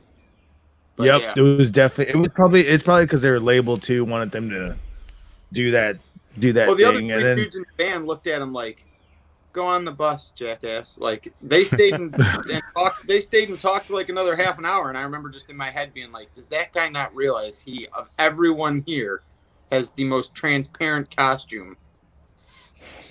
yeah, no shit. Yeah. Best bass player in the world, though. I'll tell you that much. Oh, that Ryan dude's- Martin. Oh, yeah.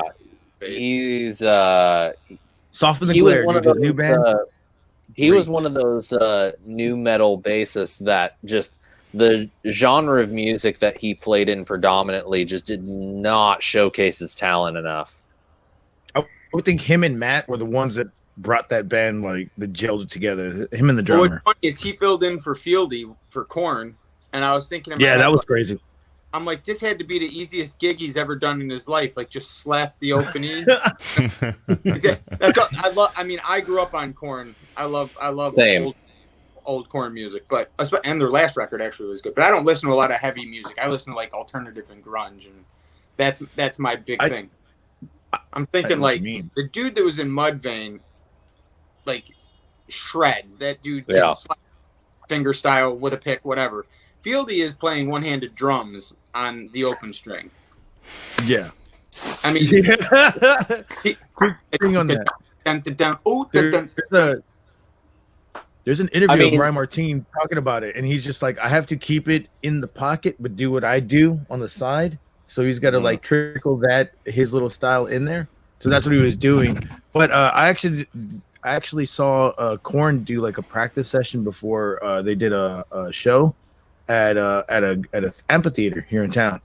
And I was just sitting there eating my Whataburger while everybody's setting up I just got done setting up my venue or my vendor, and I was like, your venue. and yeah, my vendor's the merch stuff. And then I see all them they're like, do you want to practice? And it's an amphitheater. It's just being projected. What they're talking, they're like, well, Fieldy's not here and he's asleep on the bus. And Jonathan David goes, well, I know the songs. All I'm doing is just hitting the damn bass.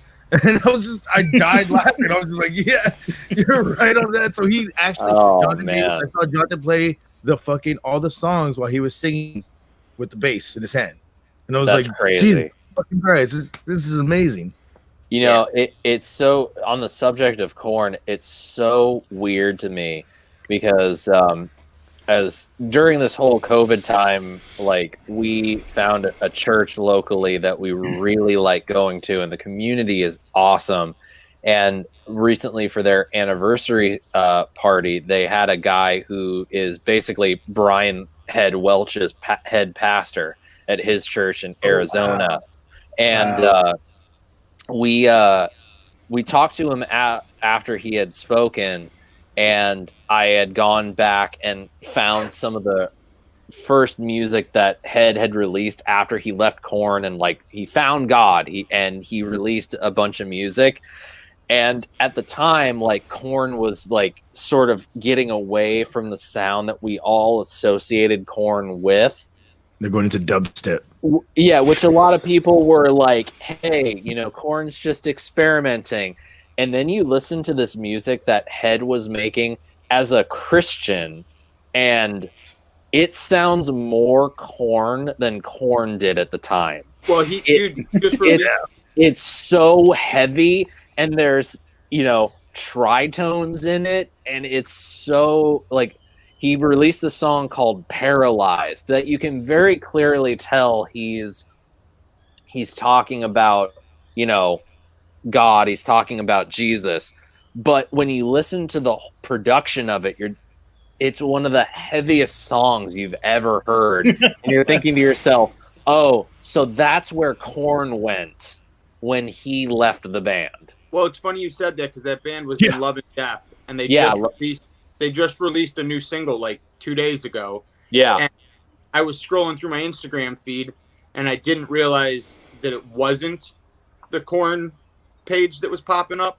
And I was like, a new Korn song? They just came out with an album. And I'm listening to it, and then all of a sudden I look down and it says In Love and Death, and I'm like, oh my God, this is a fucking Korn song. Like, Yeah. No, the stuff, it's really, and that's one of the things that makes me feel really good is like, a lot of people seem to think that when people become Christians, they just change completely. And yet I feel like when Head got clean and he just started living better, he was still making this really heavy music that is, although you can very clearly tell what the subject matter is, it doesn't matter. The music is just so heavy and it's so catchy. It's exactly what you want Korn to be. Speaking of new music, I'm a diehard Foo Fighters fan. Has anyone heard the new single? No, I haven't. No. It is like David Bowie. Like, it's not. Yeah, it's different. It's good, but it took me Yeah. like 3 or 4 listens before I could like determine it was good. The first time I heard it, I was like, "The hell is this?" Second time I heard it, I was like, "This is anticlimactic." The third time I heard it, I was like, "Get to the point." And then like the fourth time, I was like, "This is pretty good." But Okay. That's kind of I tuned in to watch them live on Saturday Night Live. I tuned in to Saturday Night Live for the first time in 25 years because it was them and Dave Chappelle and the subject matter of the big news of last Saturday. So I'll just leave it at that. So yeah. and Yeah, you're right on and that. So I was like, okay, Dave Chappelle hosting, that should be interesting, sure, but the Foo Fighters were on, and at first I was like, this is different, okay, because even the other song, the second song they did a different take, and I can't remember what song it was, but it was a different take to it. Yeah, And times like these. yes, Yeah. and I was like, okay, this is cool. But and then when they dropped the new single and hear that, different but good, and that's awesome. And let's be honest, Dave Grohl is the only guy that's been active since the early 90s and consistently put out new material, not just doing a retro tour, greatest hits, because he could do that if he wanted to. Foo Fighters are a different band. I mean, I was gonna say, speaking about new music, sorry, that Mr. Bungle though. Did anybody hear that? No, I didn't. Came back. Raging Came Wrath of back. the Easter Bunny. Yes. Oh, man. Jesus. Yeah. They came back with the new single called Sudden Death, and dude, that thing is the epitome of going back to 90s thrash. Okay. Well, It is so good.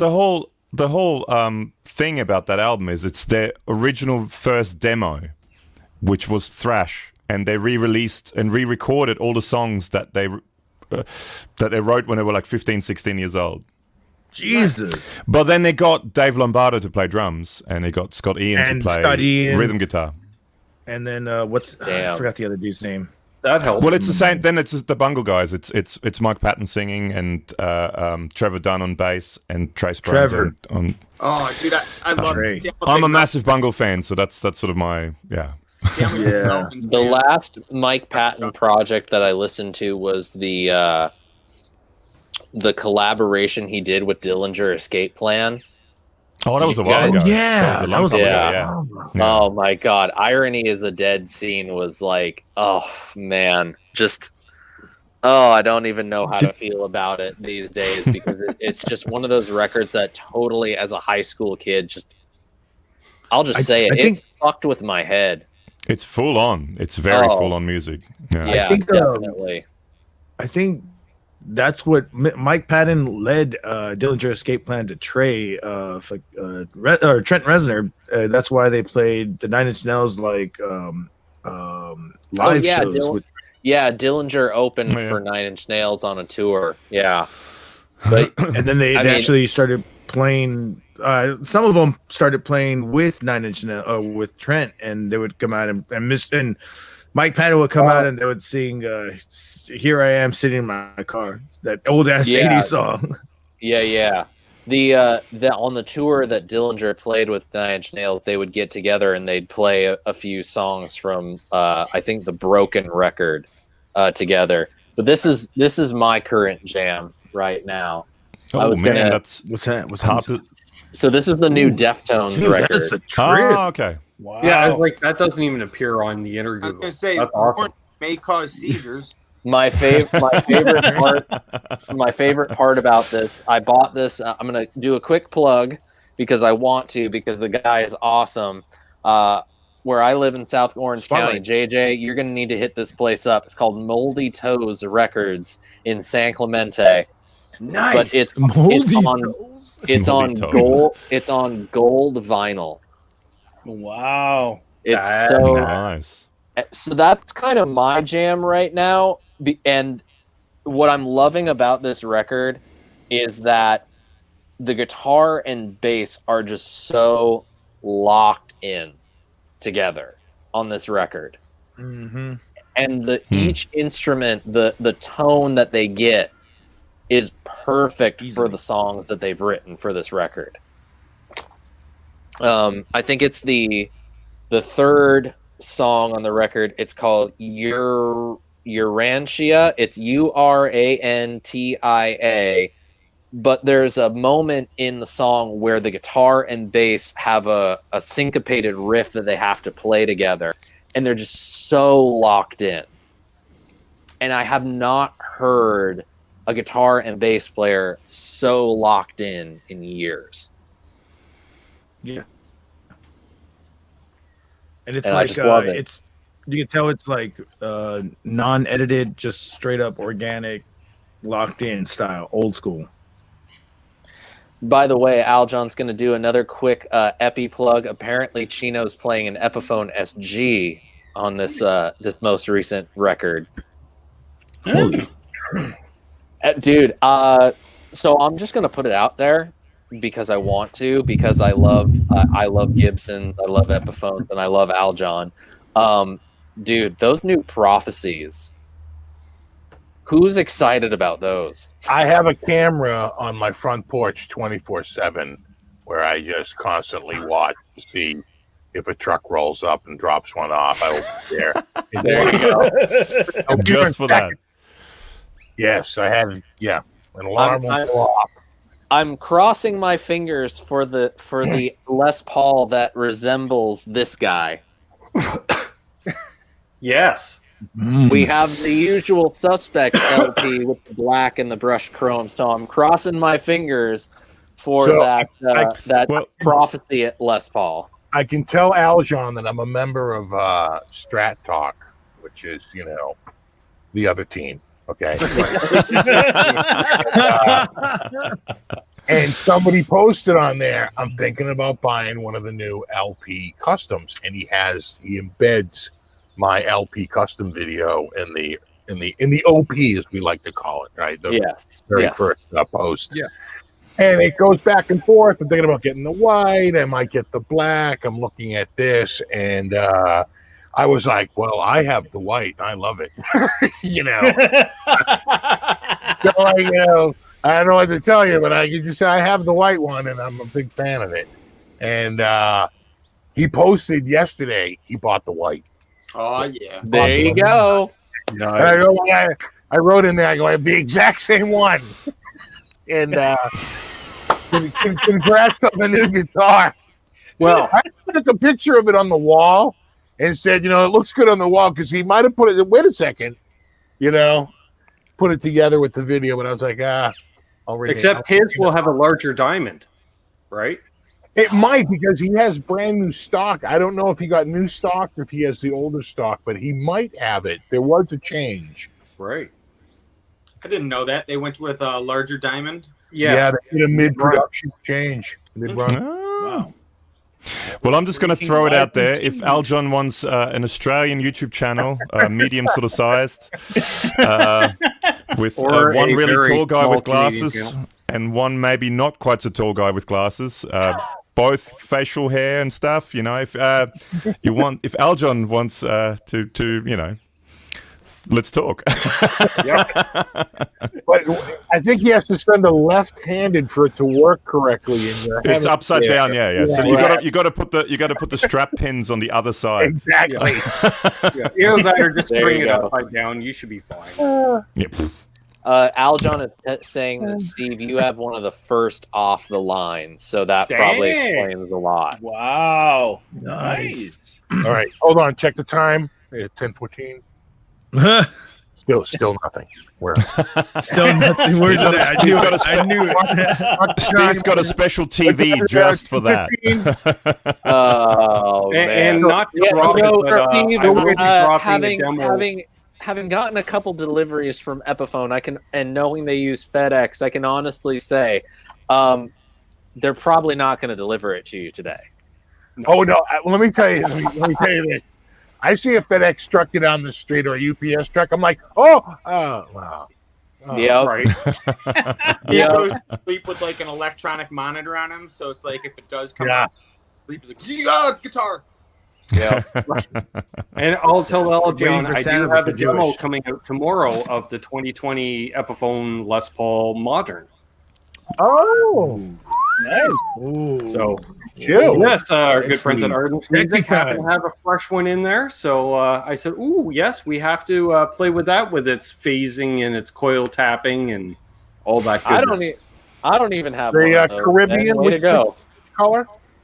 I think it was a Cherry Burst. Okay. Nice. I shot it a week You ago, said one. Steve, and based off lifestyle choices, I have no idea what the guitar looked like a week ago. So, yeah. We get back from them and somebody will say, "Did you get a chance to play X?" And he'll be like, "No, I did not." And I'll be like, "Yes, you do. I have pictures of it. It's the one that you said." And I'll say what he said, and he goes, "Oh yeah, I did play that. It was great." And it's like, This is why I need Aaron in my chats. Yep. yeah. Hell yeah. Have you ever tried this pedal? No. Isn't it on the shelf back there? Oh yeah, so it is. Right. Sure. Yeah, that's good stuff. He just knocks it down. No. No. Yeah, exactly. Oh man, I've kind of lost track of all the pedals this year. I finished editing like 3 pedal demos this week, and I realized, like, wow, I've done that many this year. It feels like I shouldn't have done that many. I know the How many feeling. was it? Like 95? I know the feeling. And thank you, Aljon. Yes, yeah, for the most part. It's always for the most part. I try to find something if I can, but you make it hard, Aljon. The build quality is quite nice. I reviewed both the Explorer and the V in the last couple of weeks, and holy crap. Like, I played Gibson Vs, I played Epiphone Vs, and blind, you won't know the difference. In all honesty, I have to say I have basically no experience with Epiphone. There's no shops around here that have Epiphone. I played a Sheraton, an old Sheraton ages ago. Oh, I love Sheridan's. And Alex has got one, which is actually his dad's, and he plays it in some of the videos. And I have an old... Can you see it there? No, hang on, other way. I've got an old Melody Maker, 64 Melody Maker. That's a Gibson. Nice. That's basically my entire Gibson Epiphone experience in life. So, Aljon, hi. Let's talk. Well, obviously I showed off this one, which has been the main. This has been the main ride since I was. That's a studio. Yeah. 15. Yeah, it's a studio. This guitar I was actually playing the day that I met Aljon. Ooh, Nice. Look at the white one. Look, here, Steve, I heard show and heard tell. the- Jesus, I looked down for I a heard the second. diamond is a All of bit sudden, small, guitar though. show off. This is the rare small diamond. A collectible at this point. Right As there. long as you don't have diamond envy. Yep, it's LP show and tell. I Aaron, let's remember when I bought this studio, I tagged Sean because SPJ is synonymous with studio in my world. So when I bought it, I was like, I'm that much closer to being SPJ. Oh, yay! Hell yeah. That actually makes me very happy. Oh, Gabor's got a. No, not good enough, ladies and gentlemen. Gabor is being signed off right now. We're gonna retract that now. Yeah. That was so good right there. It's not a Gibson. It's a a Hondo. Hondo. I used to have a Hondo. They're cool. They're great guitars. Hondo. We were a Hondo dealer. lawsuit era, baby. I had a Hondo Strat style guitar. They were great. Dude, they are great guitars. I would sue them just because their guitars didn't suck. I used to play off a. And I just confirmed. I looked at the video and I put Eljon in the chat. Apparently, it wasn't even a burst; it was a candy apple red. Wow. See, that's how good my memory is. Those lifestyle choices, I tell you. I just want to highlight this comment that Aljon makes in regards to Gabor showing off his Not authentic. 335. Aljon says, not authentic. No, it's not. It's not. Sorry. I thought it was gonna say, well, there goes your chance, buddy. Yeah.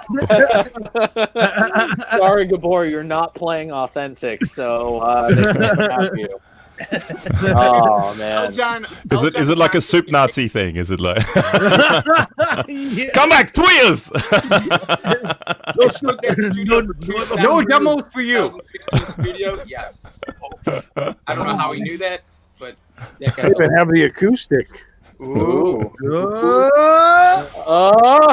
Ah. Look at that! Look at that. Hey, it's so shiny you can't even see it. I like the trapeze tailpiece on that. I like That's the pretty diamond cool. inlays, dude. Yeah. That's Yeah. Why don't we all go around the room and say what we like about it best? all right. I The guy like. holding it. I I was just I about to the say guy that. I like holding the guy it. holding it. Yep. No, that's gorgeous. Ugh. All right. Big body right there. And dude. hello to Sandra. Very nice. Now that I know how to pronounce her name. Yep. Hello, Sandra. How Or are you been a few doing? months.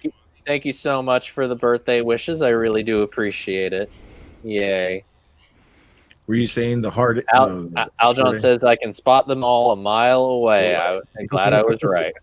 Seriously, I showed that studio for what, 2 seconds, and he's like 2016. I'm like, what the? Pretty much. I mean, he was right. I mean, there's something to be said for those studios. Like every Les Paul I've ever had has been a studio up until I got the Jotun Les Paul last year, and I don't know. I still just gravitate towards the studio because of that, like, bare bones aesthetic of it. Well, I came up on a special, like a '94 special was the first like real guitar I got when I graduated 8th grade. So I think like P90s have always been my pickup that my ear hears. So Yeah. I mean, I don't realize it when I was growing up, but it's like every guitar I was like, this just doesn't sound right. And it's like I've had every guitar you can think of several times over, but my main guitar now is Chapman ML3 semi-hollow, and that's got P90s. I just got my first guitar with 2 P90s. I never had one before, and I love it. Dude, they're Yeah. unreal. Yeah. P90s are unreal. Yeah. I had for years and years, I had a Korean-made Epiphone Casino. Sadly, I sold it late last year because, times were hard. Was that But the natural one? yeah, the natural one. Yeah. Sharp. But those, my God, those P90s, they sounded so good. There's nothing that sounds like a P90. Nothing. No. I had a 59 Les Paul Junior here for like a weekend. Ooh. Oh, That has a single 59, a single P90 in it. Very Yeah. nice. Oh, it's amazing! First, What a wonderful sounding guitar. Marsman in the chat, he let me borrow when we recorded our EP that came out in August. He let me borrow a stock 66 Right. Gibson SG Junior, and that P90 dude was just unholy. Yeah, he brought that out to the Guitar Center when we met up, right, Yep. Aaron? And then he let me use that, and I used that and a stock 66 Princeton for parts. Like I think a couple of the leads were on the SG. The only problem with that Junior was keeping the damn G string in tune. I mean that those are not intonated as well as the modern day equivalency. So I used the amp for all the clean tones, and then I used that for a couple of leads. Because that's the YouTube community right there. I just want to bring this up. I got a notification for Instagram from one of my current favorite pedal companies, directly related to something that I wanted to buy myself for my birthday and did not succeed in getting. But there was just recently a post from the lovely, lovely, lovely Joel Cordy of Chase Bliss Audio regarding the Bliss Factory. Did I sell that for $1,000? $1,300. $1,300. They bought them all up because, dude, I almost bought the Earthquaker one. You know, I'm a huge EQD guy, and I was like, oh, should I pull the trigger on it? And I was like, oh, I'll pull it on my next break. And when I went, they were sold out, and I'm like, how the hell did sell out? So yesterday, Joel put out a little poll in the Chase Bliss users Facebook group, and then subsequently shared it on their post about like, hey, would you guys want us to do another run of this, and would that be okay? Like, would we be whatever? This post says, and I'm going to read it to everybody because I want this word to get out there, because as I have commented so many times on threads highlighting the egregious flipping prices of that pedal, and I quote, fuck these guys. Nothing official. Yeah. Yeah, nothing official yet, but please don't pay a crazy amount for a Bliss Factory unless you really want that color scheme. The flipping is egregious, and it's clear that a lot of people had no interest in actually playing a pedal that I think is one of the coolest things I've ever worked on. They were just looking for a quick buck. I'm done with limited releases. Sorry to the people that wanted to double their money in 24 hours, I guess. So I said it once, I said it twice, I said it 3 times over. I scrambled to try to put together the money to be able to buy myself something for my birthday. The first pedal I've actually spent money on for myself in years. Hey, flippers, fuck you. Thanks a whole lot, but I forgive you. This is why we can't have nice things. Yeah, precisely. Exactly. And I watched the same thing happen the week after EV. Like, I watched your heartfelt video, Steve, when EVH passed, and then literally anything EVH all of a sudden tripled the fucking prices what people are asking for, and it's sickening. Yeah. I woke up because time difference. I woke up in the morning. I went to bed at night. It hadn't been released yet, the Chase Bliss pedal, because I'm a massive Fuzz Factory fan. It's probably my favorite pedal ever. Same. Woke up in the morning and it was already sold out. So I missed out just because of where I live, you know. And it'll be nice if they make more. I'd love to get one. I'm a big Chase Bliss fan, but yeah, Fuzz Factory is probably my desert island pedal.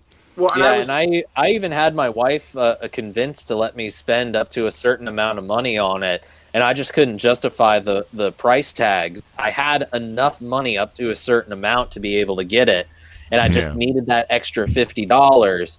But then now it's like seeing people take that and they're gonna try to triple their money for what it's worth. No.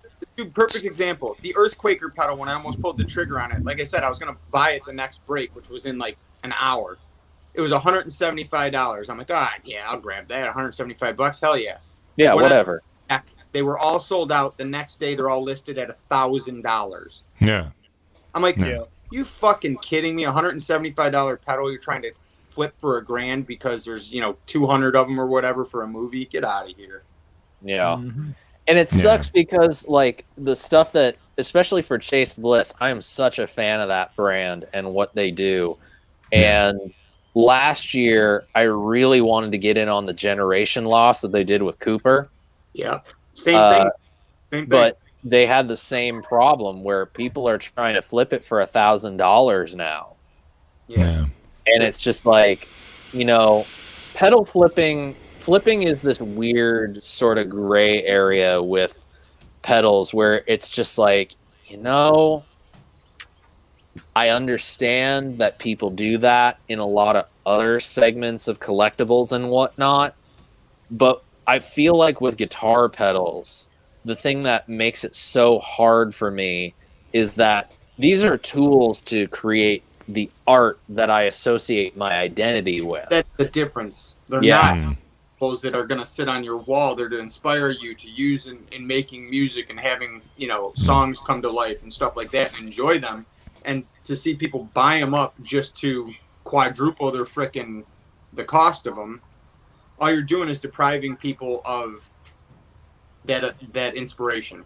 Yeah, exactly.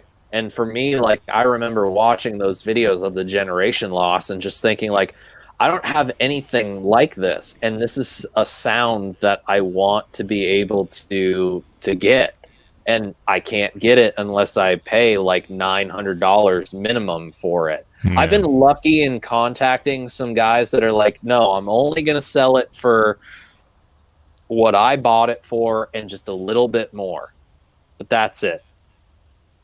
Well, even Glenn Fricker was ranting there the other day about how people are buying up 5150s, and he's like, 5150s were massively produced and are only like $500 used. Now people are buying them up and trying to sell them for like $1,000 and whatever. Yeah. Guitar Center blew through their entire stock of used DVH guitars in about 2 days. You know, Wow. like 60% the first day and the remaining 40% the second day. And then anytime something shows up, it doesn't last more than a few hours because they're not charging crazy over-the-top prices. Well, People are buying them up and throwing them right up on Reverb for like double. that's what I was Yeah. going to say. Yeah. That's the sad thing, is it's like they're still selling them for what they're supposed to be selling them for, but the people buying them aren't buying them because they're paying homage to fucking Eddie or because they want to play them. They're buying them so that they can turn around and Yeah. put some asinine price tag on it on Reverb. Yeah. I know. I find that like, a lot with a lot of what was it? bands that Right are- around the time that Eddie passed, I was actually considering putting my Wolfgang up for sale, and based on what it is and the rarity of it, I was just like, no, because somebody's going to turn around and sell it for triple. Like, there's just no point because it's a rare run. I'm having a hard time finding even any info on exact numbers because it's a made in Japan special, but it's a hardtail. So how many did they even make of those in that year and a half? That was the Wolfgang I had, and I had it in vintage white, but I sold it about a year and a half before Ed passed, and so I just got like whatever for it. But the reason I sold it was just because I was like, you know what? If I'm gonna have a Wolfgang, I want the Floyd with it. Right.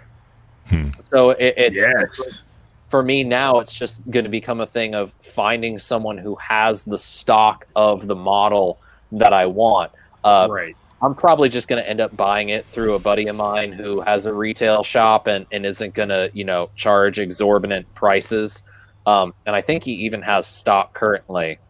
But I'm not going to hold him to that. I haven't talked to him in a while. But yeah, it's... You end up buying yourself anything since you got hosed out of what you initially wanted?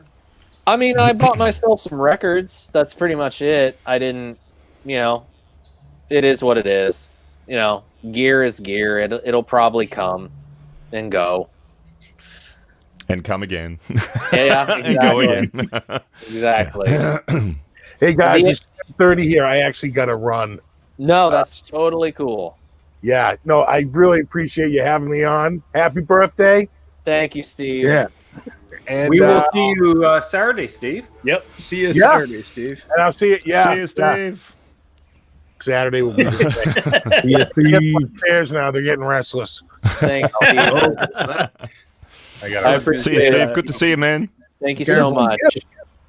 Have a good one.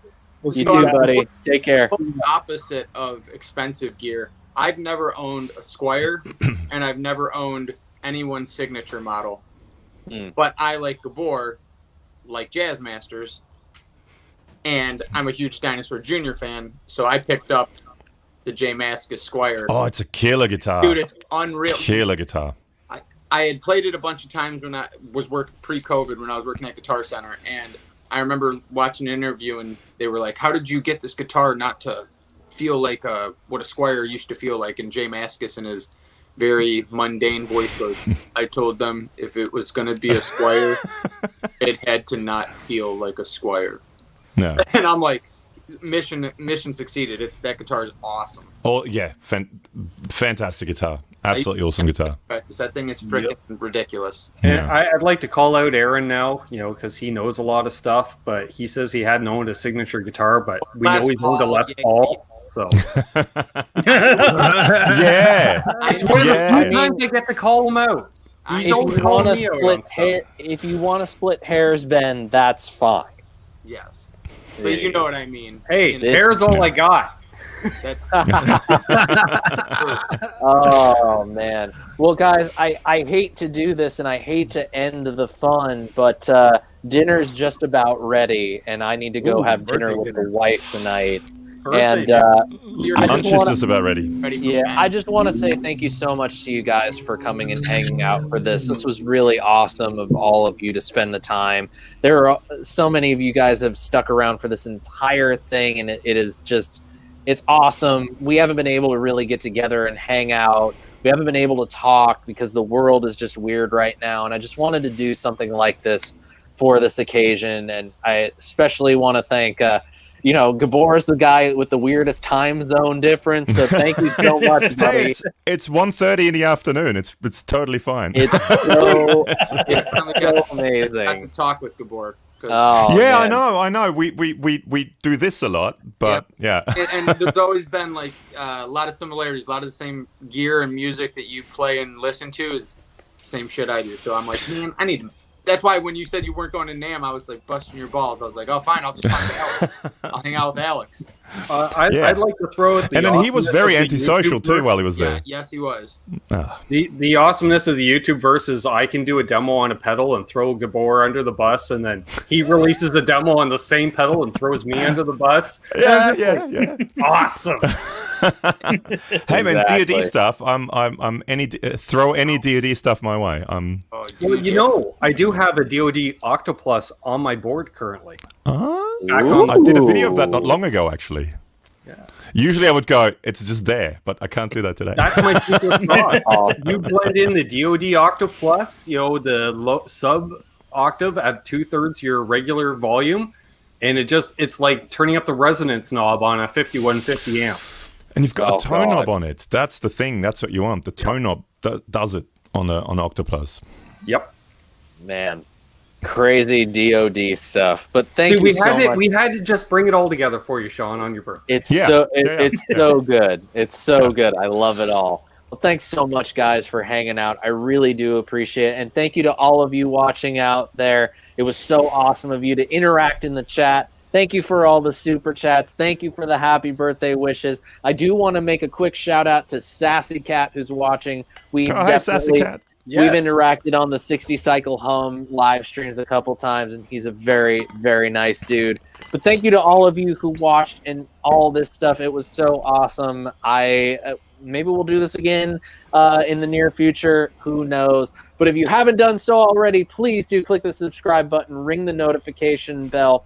Come back on Saturday because we're going to be doing something just a little bit different for Stomp Box Saturday this week. And I would highly encourage you to come back on the 17th because let's just say we're going to have some fun with a brand new Keeley pedal. And I think you guys are going to like it. I know I love it. Subscribe to Gabor. They're good Oh. peoples. Yeah. Please don't waste your time. So thank you all so much for joining me, but make sure you join me again next week. Same bat time, same bat channel, right here for SPJ Live. And until then, my friends, I'm Sean Pierce Johnson. And for the crew joining me tonight from Ben, Terry, AJ, Aaron, and of course, Mr. Gabor himself, I'm Sean Pierce Johnson wishing you all out there great tone, good health, and of course, happy stomping, friends. We'll see you next week right here for SPJ Live.